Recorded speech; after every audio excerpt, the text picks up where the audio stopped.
ಸ್ನೇಹಿತರೆ, ಇಂದಿನ ಕಥೆಯನ್ನು ಒಂದು ಪಿಸು ಮಾತಿನೊಂದಿಗೆ ಪ್ರಾರಂಭಿಸೋಣ. ಆ ದಿನ ನಾನು ಪಕ್ಕ ಸಿಕ್ಕಿ ಹಾಕಿಕೊಂಡೆ ಅಂತ ಅವಳು ಹೊರಗೆ ಓಡಲು ಪ್ರಯತ್ನಿಸುತ್ತಿದ್ದಂತೆ ಹಾಲ್ನ ಬಾಗಿಲು ಮುಚ್ಚಿಬಿಟ್ಟಿತು. ಅವಳು ಖಾಸಗಿ ಹೋಟೆಲ್ನಲ್ಲಿ ನಡೆಯುತ್ತಿದ್ದ ಬಿಸಿನೆಸ್ ಪಾರ್ಟಿಯಲ್ಲಿ ಸಿಗುವ ಉಚಿತ ಊಟವನ್ನ ನಿರೀಕ್ಷಿಸಿ ಬಂದಿದ್ದಳು. ಆದರೆ ಅದವಳ ಸೋದರ ಸಂಬಂಧಿ ಸಂತೋಷ್ ಏರ್ಪಡಿಸಿದ್ದ ಪಾರ್ಟಿ ಎಂದು ಅವಳಿಗೆ ತಿಳಿದಿರಲಿಲ್ಲ. ಸಂತೋಷ್ ಸ್ವಭಾವದಲ್ಲಿ ತುಂಬಾನೇ ಮುಂಗೋಪಿಯಾಗಿದ್ದನು. ಅವನು ವ್ಯಾಪಾರ ಜಗತ್ತಿನಲ್ಲಿ ಕಿರೀಟವಿಲ್ಲದೆ ಆಳುತ್ತಿರುವ ಏಕೈಕ ರಾಜನಾಗಿದ್ದನು ಮತ್ತು ಅವನ ಕುಟುಂಬದಲ್ಲಿರುವ ವ್ಯಕ್ತಿಗಳಲ್ಲಿ ಅತ್ಯಂತ ದುರಹಂಕಾರಿಯಾಗಿದ್ದನು. ಅವನನ್ನು ನೋಡಿದ ತಕ್ಷಣ ಅವಳು ಅಲ್ಲಿಂದ ಓಡಿ ಹೋಗಲು ಪ್ರಯತ್ನಿಸಿದಳು. ಆದರೆ ಸಂತೋಷ್ ಕೈಯಲ್ಲಿ ಸಿಕ್ಕಿ ಹಾಕಿಕೊಂಡಳು. ಅವನು ಅವಳನ್ನ ಕೈ ಹಿಡಿದು ವೇದಿಕೆಗೆ ಕರೆದುಕೊಂಡು ಹೋದನು. ಮಹನೀಯರೇ, ಇಂದು ನಾನು ನಿಮ್ಗೆ ಒಬ್ಬ ವಿಶೇಷ ವ್ಯಕ್ತಿಯನ್ನ ಪರಿಚಯಿಸಲು ಬಯಸುತ್ತೇನೆ ಅಂತ ಹೇಳಿ ಶಮಿತಾಳ ಕಡೆ ಕೈ ತೋರಿಸಿದನು. ಇವಳೇ ನನ್ನ ಧರ್ಮಪತ್ನಿ, ಶ್ರೀಮತಿ ಶಮಿತಾ ಸಂತೋಷ್ ಪಾಟೀಲ್ ಎಂದು ಹೇಳಿದನು. ಏನ್ ಹೇಳ್ತಿದ್ಯಾ ಎಂದು ಅವಳು ಮೆಲ್ಲನೆ ಗುಡುಗಿದಳು. ಅವನು ತನ್ನ ಕೈಯನ್ನು ಅವಳ ಕಿವಿಯ ಹತ್ತಿರ ತಂದು ಈ ರೀತಿ ಪಿಸುಗುಟ್ಟಿದನು. ಇದು ಕೇವಲ ಆರಂಭವಷ್ಟೇ. ನಾನಿನ್ನು ಮುಂದೆ ಏನ್ ಮಾಡುತ್ತೇನೆ ಅಂತ ಸ್ವಲ್ಪ ಕಾದು ನೋಡು. ನೀನು ನನ್ನ ಬಿಸ್ನೆಸ್ ಮೀಟಿಂಗ್ಗೆ ಬಂದು ದೊಡ್ಡ ತಪ್ಪು ಮಾಡಿದ್ಯಾ. ಅದಕ್ಕಾಗಿ ನಾನ್ ನಿನ್ನನ್ನ ನನ್ನ ಹೆಂಡತಿಯನ್ನಾಗಿ ಮಾಡಿಕೊಂಡಿದ್ದೇನೆ ಮತ್ತು ಇಂದು ರಾತ್ರಿ ನಾನ್ ನನ್ನ ಹಕ್ಕನ್ನ ಪೂರೈಸುತ್ತೇನೆ ಅಂತ ಹೇಳಿದನು. ಆ ರಾತ್ರಿ ಅಲ್ಲಿಂದ ಹಿಂತಿರುಗುವಾಗ ಅವಳನ್ನು ಬಲವಂತವಾಗಿ ಅವನ ರೂಮಿಗೆ ಕರೆದುಕೊಂಡು ಹೋಗಿ ತನ್ನ ಅಂಗಿಯನ್ನು ತೆಗೆದು ಮನುಷ್ಯನ ಹೆಸರಿನಲ್ಲಿರುವ ಕ್ರೂರ ಪ್ರಾಣಿಯಂತೆ ವರ್ತಿಸಿದನು. ಆ ಕ್ಷಣ ಅವನ ಕಣ್ಣುಗಳು ಅಗಲವಾಗಿ ತೆರೆದಿದ್ದವು. ಹಿಂದಿನ ಕಾಲದಲ್ಲಿ ಜನರು ಮುಸ್ಸಂಜೆ ಸಮಯದಲ್ಲಿ ತಮ್ಮ ಮಕ್ಕಳನ್ನ ಹೊರಗೆ ಕಳುಹಿಸಲು ಹೆದರುತ್ತಿದ್ದರು. ಯಾಕಂದ್ರೆ ಕಾಡು ಮೃಗಗಳು ಬಂದು ಮಕ್ಕಳನ್ನ ಅಪಹರಿಸಿಕೊಂಡು ಹೋಗುತ್ತದೆ ಅಂತ ಅವರು ಹೇಳುತ್ತಿದ್ದರು. ಇಂದು ಅವನು ಅದೇ ರೀತಿ ಅವಳ ಕಣ್ಣಿಗೆ ಕಾಣಿಸುತ್ತಿದ್ದನು. ಪ್ರತಿ ಬಾರಿಯಂತೆ ಇಂದು ಕೂಡ ಶಮಿತಾ ಸಂತೋಷ್ ಪಾಟೀಲ್ ನನ್ನು ಜೋರಾಗಿ ದೂಷಿಸುತ್ತಿದ್ದಳು. ಸಾಕು ನಿಲ್ಸು, ನನ್ನ ಅಣ್ಣ ಅಷ್ಟೊಂದು ಕೆಟ್ಟವನಲ್ಲ ಎಂದು ಪೂಜಾ ಹೇಳಿದಳು. ಯಾಕಂದ್ರೆ ಸಂತೋಷ್ ಪೂಜಾಳ ಅಣ್ಣ. ಅದಕ್ಕಾಗಿ ಅವಳು ತಕ್ಷಣ ಶಮಿತಾಳ ಮೇಲೆ ಕೋಪಗೊಂಡಳು. ನೀನು ಅವನ ಪರವಾಗಿ ಮಾತನಾಡಿದ್ರೆ ನಾನ್ ನಿನ್ನಿಂದ ದೂರವಾಗುತ್ತೇನೆ. ಯಾಕಂದ್ರೆ ನನ್ನ ಶತ್ರುವಿನ ಜೊತೆ ಮೈತ್ರಿ ಮಾಡಿಕೊಳ್ಳುವ ಹುಡುಗಿಯ ಜೊತೆ ನಾನೆಂದಿಗೂ ಸ್ನೇಹ ಬೆಳೆಸುವುದಿಲ್ಲ ಅಂತ ಶಮಿತಾ ಹೇಳಿದಳು. ನಿನ್ಗೆ ನಾನು ಒಂದು ವಿಷಯವನ್ನ ಹೇಳಲು ಬಯಸುತ್ತೇನೆ. ನಾನಾ ಮುಂಗೋಪಿ ವ್ಯಕ್ತಿಗೆ ವಿಷವನ್ನ ಕುಡಿಸಿದ್ರೆ ನಿನ್ಗೆ ತುಂಬಾ ಬೇಸರವಾಗುತ್ತದೆ. ಮತ್ತೆ ಇದರಿಂದ ನಮ್ಮಿಬ್ಬರ ಸ್ನೇಹಕ್ಕೆ ತೊಂದರೆ ಆಗ್ಬಹುದು. ಮತ್ತು ಈ ಕಾರಣಕ್ಕಾಗಿ ನನ್ಗಿರುವ ಏಕೈಕ ಸ್ನೇಹಿತೆಯನ್ನ ಕಳೆದುಕೊಳ್ಳಲು ನಾನು ಇಷ್ಟಪಡೋದಿಲ್ಲ. ಇಲ್ಲದಿದ್ರೆ ನಾನವನಿಗೆ ವಿಷವನ್ನ ಕೊಟ್ಟು ಶಾಶ್ವತವಾಗಿ ನಿದ್ದೆ ಮಾಡುವಂತೆ ಮಾಡ್ತಿದ್ದೆ ಎಂದು ಹೇಳಿದಳು. ಅವಳು ತನ್ನ ಮನೆಯಲ್ಲಿ ಯಾರಿಗೂ ತಿಳಿಸದೆ ತನ್ನ ಸ್ನೇಹಿತನೊಂದಿಗೆ ಹೊರಗಡೆ ಹೋಗಿರುವುದಕ್ಕಾಗಿ ಸಂತೋಷ್ ಅವಳಿಗೆ ತುಂಬಾನೇ ಅವಮಾನ ಮಾಡಿದ್ದನು. ಅದರಿಂದಾಗಿ ಅವಳು ಈಗ ಅವನ ಬಗ್ಗೆ ಕೆಟ್ಟದಾಗಿ ಮಾತನಾಡುತ್ತಿದ್ದಳು. ಆದ್ರೆ ಸಂತೋಷ್ ಅವನ ರೂಮಿನ ಬಾಗಿಲಿಗೆ ಹೊರಗೆ ನಿಂತು ಅವಳು ಮಾತನಾಡಿದ್ದನ್ನೆಲ್ಲ ಕೇಳಿಸಿಕೊಳ್ಳುತ್ತಿದ್ದಾನೆ ಅಂತ ಅವಳಿಗೆ ತಿಳಿದಿರ್ಲಿಲ್ಲ. ಅವಳು ಪೂಜಾಳ ಜೊತೆ ಮಾತು ಮುಂದುವರಿಸಿ, ಕೆಲವೊಮ್ಮೆ ಅವನ ಕಾರಿನ ಬ್ರೇಕ್ ಫೇಲ್ ಆಗ್ಬೇಕು ಅಂತ ನಾನು ಬಯಸುತ್ತೇನೆ ಎಂದು ಹೇಳುತ್ತಿದ್ದಳು. ಅವಳು ತಿರುಗಿ ನೋಡುವಾಗ ಸಂತೋಷ್ ಅಲ್ಲಿ ನಿಂತಿದ್ದನು. ಅವನನ್ನ ನೋಡಿ ಅವಳಿಗೆ ಭೂಮಿಯೇ ಕುಸಿದಂತಾಯಿತು. ತನ್ನ ಮುಂದೆ ಕೋಪದಿಂದ ಕೈಕಟ್ಟಿ ನಿಂತಿದ್ದ ವ್ಯಕ್ತಿಯನ್ನ ನೋಡಿ ಅವಳು ಎದೆಯ ಮೇಲೆ ಕೈಯಿಟ್ಟು, ಓ ದೇವ್ರೆ ಎಂದು ನಡುಗುತ್ತಾ ಹೇಳಿದಳು. ಅವಳ ಕಣ್ಣುಗಳು ಭಯದಿಂದ ಅಗಲವಾಗಿದ್ದರೂ ಅವನನ್ನೇ ನೋಡುತ್ತಾ ನಿಂತಿದ್ದಳು. ಸುಮಾರು 6 ಅಡಿ ಎತ್ತರದ ಬಲವಾದ ಶಕ್ತಿಯುತ ವ್ಯಕ್ತಿತ್ವದ ಅಗಲವಾದ ಭುಜಗಳನ್ನ ಹೊಂದಿರುವ ಅವನು ನಿಸ್ಸಂದೇಹವಾಗಿಯೂ ತುಂಬಾ ಸುಂದರವಾಗಿದ್ದನು. ಅವನು ನೋಡಲು ರಾಜಕುಮಾರನಂತೆ ಕಾಣಿಸುತ್ತಿದ್ದನು. ಅಂದಿನಿಂದ ಅವನು ಅವಳ ಮೇಲೆ ಕೆಲವು ನಿರ್ಬಂಧಗಳನ್ನ ವಿಧಿಸಿದ್ದನು. ಅದರಿಂದಾಗಿ ಇವಳ ಕಣ್ಣಿಗೆ ಅವನು ವಿಷಕಾರಿಯಂತೆ ಕಾಣಿಸುತ್ತಿದ್ದನು. ಮಾತು ಮುಂದುವರಿಸು, ಯಾಕೆ ಹೀಗೆ ಮೌನವಾಗಿ ನಿಂತಿದ್ಯಾ ಎಂದು ಅವನು ಕೇಳಿದನು. ಅಣ್ಣನ ಧ್ವನಿ ಕೇಳಿ ಪೂಜಾ ಅಲ್ಲಿಂದ ಎದ್ದು ಹೊರಗೆ ಹೋದಳು. ಶಮಿತಾ ಕೋಪದಿಂದ ಅವಳು ಹೋಗೋದನ್ನೇ ನೋಡುತ್ತಿದ್ದಳು. ಯಾಕೆ ಹೀಗೆ ಮೌನವಾಗಿದ್ಯಾ ಅಂತ ನಾನು ನಿನ್ನನ್ನು ಪ್ರಶ್ನಿಸಿದೆ ಎಂದು ಹೇಳುತ್ತಾ ಅವಳ ಹತ್ತಿರ ಹೋದನು. ತಕ್ಷಣ ಶಮಿತಾ ಹಿಂದೆ ಸರಿದು ಗೋಡೆಗೆ ಒರಗಿಕೊಂಡಳು. ಅವಳು ಭಯದಿಂದ ಕಣ್ಣು ಮುಚ್ಚಿದಳು. ಅವಳ ಹೃದಯ ನಡುಗುತ್ತಿತ್ತು. ತನ್ನನ್ನು ದೂಷಿಸುವುದನ್ನ ಕೇಳಿ ಅವನ ಕೋಪ ನೆತ್ತಿಗೇರಿತ್ತು. ಅವನವಳ ತೋಳನ್ನ ಹಿಡಿದು ಬಲವಾಗಿ ಎಳೆದಾಗ ಅವಳು ಬೇಗನೆ ಅಂಟಿಕೊಂಡಳು. ಅವನಿಂದ ಅಂತರ ಸೃಷ್ಟಿಸಲು ಪ್ರಯತ್ನಿಸುತ್ತಿದ್ದಳು. ಏನ್ ಮಾಡ್ತಿದ್ಯಾ ಸಂತೋಷ್, ದಯವಿಟ್ಟು ದೂರ ಹೋಗು ಎಂದು ನಡುಗುವ ಧ್ವನಿಯಲ್ಲಿ ಹೇಳಿದಳು. ಸ್ವಲ್ಪ ಸಮಯದ ಹಿಂದೆ ನೀನ್ ಹೇಳುತ್ತಿರುವುದನ್ನ ಮುಂದುವರಿಸುವಂತ ಹೇಳಿ ಮತ್ತೆ ಅವಳನ್ನ ಪ್ರಶ್ನಿಸಲು ಪ್ರಾರಂಭಿಸಿದನು. ನನ್ನನ್ನು ನಿಜವಾಗಿಯೂ ಕ್ಷಮಿಸಿ ಬಿಡು. ನಿಜ ಹೇಳ್ಬೇಕಂದ್ರೆ ನಾನೀಗ ತಾನೇ ಜ್ವರದ ಮಾತ್ರೆಯನ್ನ ತೆಗೆದುಕೊಂಡಿದ್ದೇನೆ. ಅದು ನನ್ನ ತಲೆಗೆ ಹತ್ತಿದೆ ಅಂತ ನನಗೆ ಅನ್ನಿಸ್ತಿದೆ. ಹಾಗಾಗಿ ನನ್ನ ಬಾಯಿಂದ ಈ ರೀತಿ ಅಸಂಬದ್ಧ ಮಾತುಗಳು ಬರುತ್ತಿವೆ. ನನಗೆ ಒಂದು ಅರ್ಥ ಆಗ್ತಿಲ್ಲ ಎಂದು ಮುಗ್ಧವಾಗಿ ಹೇಳಿದಳು. ಅವಳ ಕಣ್ಣುಗಳು ಮಿನುಗುತ್ತಿದ್ದವು. ಅವನವಳನ್ನ ಹಲ್ಲು ಕಚ್ಚುತ್ತಾ ನೋಡುತ್ತಿದ್ದನು. ಬಾ ನನ್ ಜೊತೆ ಎಂದು ಹೇಳಿ ಅವಳ ಕೈಯನ್ನ ಹಿಡಿದು ಎಳೆದುಕೊಂಡು ಕೋಣೆಯಿಂದ ಹೊರ ಹೋದನು. ನನ್ನನ್ನು ಎಲ್ಲಿಗೆ ಕರೆದುಕೊಂಡು ಹೋಗ್ತಿದ್ಯಾ? ದಯವಿಟ್ಟು ನನ್ನನ್ನ ಬಿಟ್ಟು ಬಿಡು. ನನ್ನ ಕೈ ನೋವಾಗ್ತಿದೆ ಅಂತ ಅವಳು ನೋವಿನಿಂದ ನರಳುತ್ತಾ ಹೇಳಿದಳು. ಆದರೆ ಆ ರಾಕ್ಷಸ ಅವಳ ನೋವು ಮತ್ತು ಸಂಕಟವನ್ನ ಮರೆತಂತೆ ಕಾಣಿಸ್ತಿತ್ತು. ಅವನವಳನ್ನ ಎಳೆದುಕೊಂಡು ಸೀದಾ ಅಡುಗೆ ಮನೆಗೆ ಹೋದನು. ಕೆಲಸದವಳಿಗೆ ದೂರ ಸರಿಯುವಂತೆ ಹೇಳಿದನು. ನಿನ್ನ ನಾಲಿಗೆಗಿಂತ ಕೈಗೆ ಕೆಲಸ ಕೊಡುವುದು ಉತ್ತಮ ಎಂದು ಹೇಳಿದನು. ನೀನು ಏನು ಹೇಳ್ತಿದ್ಯಾ ಎಂದು ಅವಳು ಅವನನ್ನ ಪ್ರಶ್ನಿಸಿದಳು. ಇಂದು ಸಂಜೆ ನಮ್ಮ ಮನೆಗೆ ನನ್ನ ಸ್ನೇಹಿತರು ಬರುತ್ತಿದ್ದಾರೆ. ನೀನವರಿಗೆ ಅಡುಗೆ ಮಾಡಬೇಕು. ನಾನು ಅಡುಗೆ ಮಾಡ್ಬೇಕಾ? ನಾನು ನನ್ನ ಸ್ನೇಹಿತನೊಂದಿಗೆ ಸಂಗೀತ ಕಚೇರಿಗೆ ಹೋಗ್ತಿದ್ದೇನೆ ಅಂತ ಹೇಳಲು ಹೊರಟು ಅವಳು ಬೇಗನೆ ತನ್ನ ತುಟಿಗಳ ಮೇಲೆ 2 ಕೈಗಳನ್ನ ಬಿಗಿಯಾಗಿ ಹಿಡಿದುಕೊಂಡಳು. ಯಾಕಂದ್ರೆ ಅವಳ ಅವತ್ತಿನ ಪ್ಲಾನಿಂಗ್ ಅವನು ತಿಳಿದರೆ ಖಂಡಿತವಾಗಿ ಅವನು ಹಾಳು ಮಾಡುತ್ತಿದ್ದನು. ನೀನೇನ್ ಹೇಳಿದೆ ಎಂದು ಕೇಳುತ್ತಾ ಅಡುಗೆ ಮನೆಯಿಂದ ಹೊರಡುತ್ತಿದ್ದ ಅವನು ಹಿಂತಿರುಗಿ ಬಂದು ಅವಳ ಹತ್ತಿರ ನಿಂತನು. ನಾನೇನು ಹೇಳಿಲ್ಲ ಎಂದು ಹೇಳಿ ಅವಳು ತುಂಬಾ ಗೊಂದಲಕ್ಕೀಡಾದಳು. ಅಡುಗೆ ಮಾಡಿದ ನಂತರ ನೀನು ನನ್ನ ಕೋಣೆಯನ್ನು ಸಹ ಸ್ವಚ್ಛ ಮಾಡಬೇಕು. ಮತ್ತೆ ಈ ಮನೆಯಿಂದ ತಪ್ಪಿಸಿಕೊಳ್ಳಲು ಪ್ರಯತ್ನಿಸಿದ್ರೆ ನಾನು ನಿನ್ನ ಕತ್ತು ಹಿಸುಕಿ ಕೊಂದು ಹಾಕುತ್ತೇನೆ ಅಂತ ಹೇಳಿದನು. ಇದನ್ನು ಕೇಳಿ ಅವಳ ಕಣ್ಣುಗಳಲ್ಲಿ ಕಣ್ಣೀರು ತುಂಬಿ ಬಂದಿತ್ತು. ಸಂತೋಷ್ ಪಾಟೀಲ್ ಅವಳನ್ನ ಯಾಕೆ ಇಷ್ಟೊಂದು ಬೆದರಿಸುತ್ತಿದ್ದನು? ಅವನವಳ ಮೇಲೆ ಯಾವಾಗ್ಲೂ ರೇಗುತ್ತಿದ್ದನು. ಅವಳು ಕೋಪದಿಂದ ತಲೆ ಅಲ್ಲಾಡಿಸಿ ಕೆಲಸ ಮಾಡಲು ಪ್ರಾರಂಭಿಸಿದಳು. ದೇವರು ಇವನಿಗೆ ಕುರೂಪಿ ಹೆಂಡತಿಯನ್ನ ನೀಡ್ಲಿ, ಅಥವಾ ಅವನಿಗೆ ಎಂದಿಗೂ ಮದುವೆ ಆಗದಂತೆ ಮಾಡ್ಲಿ. ಯಾಕಂದ್ರೆ ಅವನು ಮದುವೆ ಆದ್ರೆ ಆ ಬಡ ಹುಡುಗಿಯ ಜೀವನ ಹಾಳಾಗುತ್ತದೆ ಅಂತ ಗೊಡಗುತ್ತಿದ್ದಳು. ಹೋ ಮೇಡಮ್, ನೀವು ಯಜಮಾನ್ರಿಗೆ ಯಾಕೆ ಶಾಪಿಸ್ತಿದ್ದೀರಿ? ಅವರು ತುಂಬಾ ಒಳ್ಳೆಯ ಮನುಷ್ಯ ಅಂತ ಕೆಲಸದವಳು ಶಮಿತಾಳಿಗೆ ಹೇಳಿದಳು. ಹೌದು, ನಾನವನ ಒಳ್ಳೆಯತನವನ್ನ ನೋಡಿದ್ದೇನೆ ಎಂದು ಶಮಿತಾ ಕೋಪದಿಂದ ಹೇಳಿದಳು. ಶಮಿತಾಳಿಗೆ ಯಾವ ಕೆಲಸವನ್ನು ಸರಿಯಾಗಿ ಮಾಡಲು ತಿಳಿದಿರಲಿಲ್ಲ ಮತ್ತು ಅವಳ ಚಂಚಲ ಮನಸ್ಸಿನಿಂದ ಯಾರಿಗಾದ್ರೂ ಬೇಸರ ಮಾಡದೆ ಶಾಂತವಾಗಿ ಇರುತ್ತಿರ್ಲಿಲ್ಲ. ನೀನ್ ಹೋಗು, ಉಳಿದ ಕೆಲಸವನ್ನ ನಾನ್ ಮಾಡ್ತೇನೆ ಅಂತ ಕೆಲಸದವಳಿಗೆ ಹೇಳಿದಳು. ಆಗ ಕೆಲಸದವಳು ನಿಮ್ಗೆ ಅಡುಗೆ ಹೇಗೆ ಮಾಡುವುದಂತ ಸರಿಯಾಗಿ ತಿಳಿದಿಲ್ಲ ಅಂತ ಹೇಳಿದಳು. ಆಗ ಕೋಪಗೊಂಡ ಶಮಿತಾ, ನೀನು ನನಗೆ ತಾಯಿಯಂತೆ ನಟಿಸುವ ಅಗತ್ಯ ಇಲ್ಲ. ಮತ್ತೇನ್ ಮಾಡ್ಬೇಕು ಏನ್ ಮಾಡ್ಬಾರ್ದು ಅಂತ ನನಗೆ ಚೆನ್ನಾಗಿ ತಿಳಿದಿದೆ. ನೀನು ಕಲಿಸುವ ಅಗತ್ಯವಿಲ್ಲ. ಹೇಗಿದ್ರೂ ಬಿರಿಯಾನಿ ರೆಡಿ ಆಗಿದೆ. ಉಳಿದ ಕೆಲಸವನ್ನು ನಾನ್ ಮಾಡ್ತೇನೆ, ನೀನು ಹೊರಡು ಎಂದು ಕೋಪದಿಂದ ಗದರಿಸಿ ಕೆಲಸದವಳನ್ನ ಅಲ್ಲಿಂದ ಓಡಿಸಿದಳು. ಕೆಲಸದಾಕೆ ಮುಸಿ ಮುಸಿ ನಗುತ್ತಾ ಅಲ್ಲಿಂದ ಹೊರಟು ಹೋದಳು. ಶಮಿತಾ ಬೇಗನೆ ಸಕ್ಕರೆಯನ್ನ ಕರಗಿಸಿ ಸಕ್ಕರೆ ಪಾಕವನ್ನ ಮಾಡಿ ಬೆಲ್ಲದ ಸಿರಪ್ನೊಂದಿಗೆ ಬೆರೆಸಲು ಪ್ರಾರಂಭಿಸಿದಳು. ಅವಳು ಬಿರಿಯಾನಿ ತಯಾರಿಸುವ ಮಸಾಲೆಗೆ ಈ ಸಿರಪ್ ಅನ್ನ ಸೇರಿಸಿದಳು. ನಂತರ ಅವಳು ನೀರು ಮತ್ತು ಅಕ್ಕಿಯನ್ನ ಸೇರಿಸಿ ಒಲೆಯ ಮೇಲೆ ಇಟ್ಟಳು. ಈಗ ತುಂಬಾ ಮಜವಾಗಿತ್ತು. ಯಾಕಂದ್ರೆ ಸಂತೋಷ್ ಸ್ನೇಹಿತರು ಸಿಹಿಯಾದ ಬಿರಿಯಾನಿಯನ್ನ ತಿನ್ಬೇಕಾಗಿತ್ತು. ಅವಳು ಬಿರಿಯಾನಿಯನ್ನ ರೆಡಿ ಮಾಡಿ ಇಟ್ಟಳು. ಸಂಗೀತ ಕಚೇರಿಗೆ ಹೋಗಲು ಟಿಕೆಟ್ ಸಿಕ್ಕಿರುವುದಕ್ಕಾಗಿ ದೇವರಿಗೆ ಕೃತಜ್ಞತೆಯನ್ನ ಹೇಳಿದಳು. ಆದ್ರೆ ಅದಕ್ಕೂ ಮೊದಲು ಅವಳು ಸಂತೋಷ್ನ ರೂಮನ್ನ ಕ್ಲೀನ್ ಮಾಡಬೇಕಿತ್ತು. ಅವಳು ಅವನ ಕೋಣೆಯೊಳಗೆ ಹೋದಾಗ ವಸ್ತುಗಳೆಲ್ಲವೂ ಚದುರಿ ಹೋಗಿತ್ತು.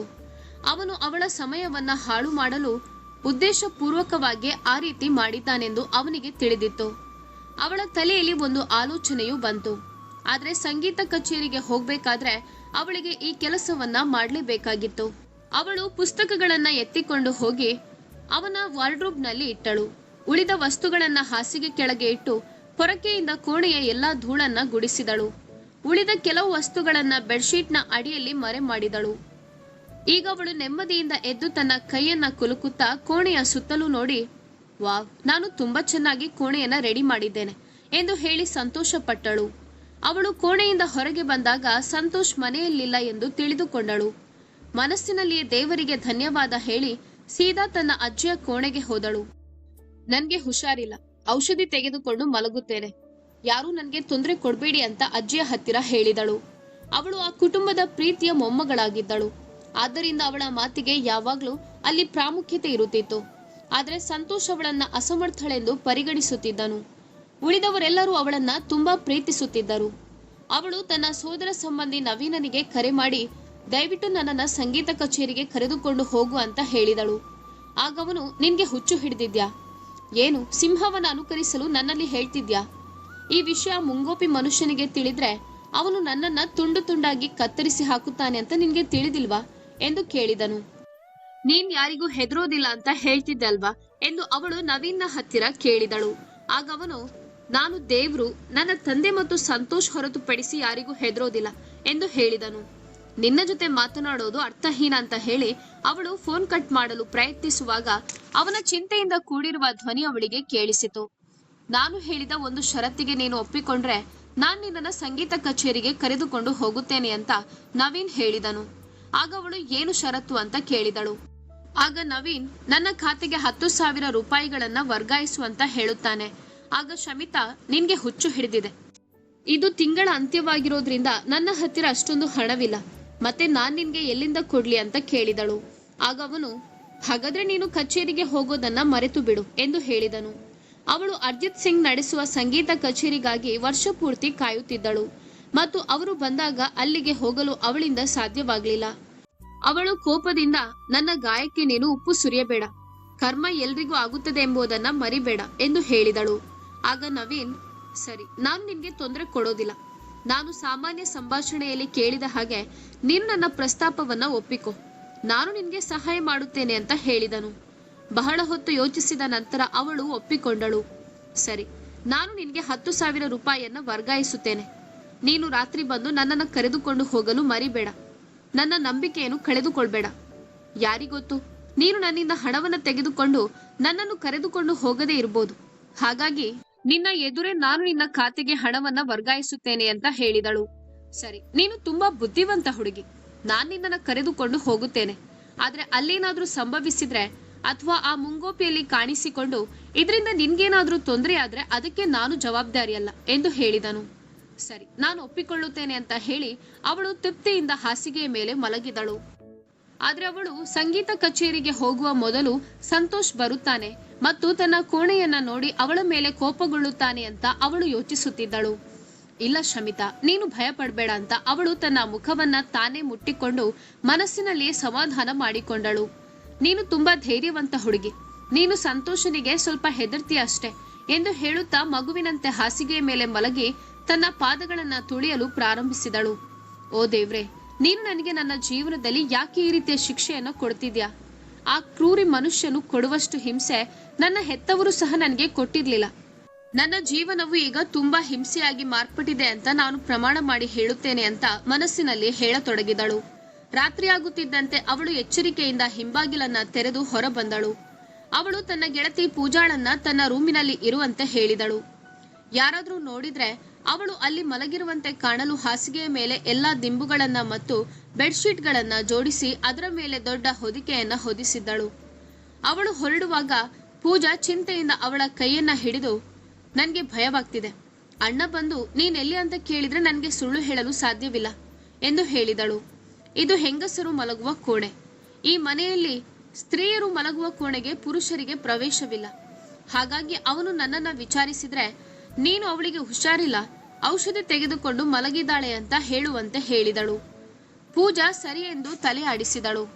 ಶಮಿತಾ ಮನೆಯಿಂದ ಹೊರಗೆ ಬರುವಾಗ ನವೀನ್ ಅವನ ಕಾರಿನಲ್ಲಿ ಬಂದು ಅವಳ ಮನೆಯ ಪಕ್ಕದಲ್ಲಿಯೇ ನಿಂತಿದ್ದ.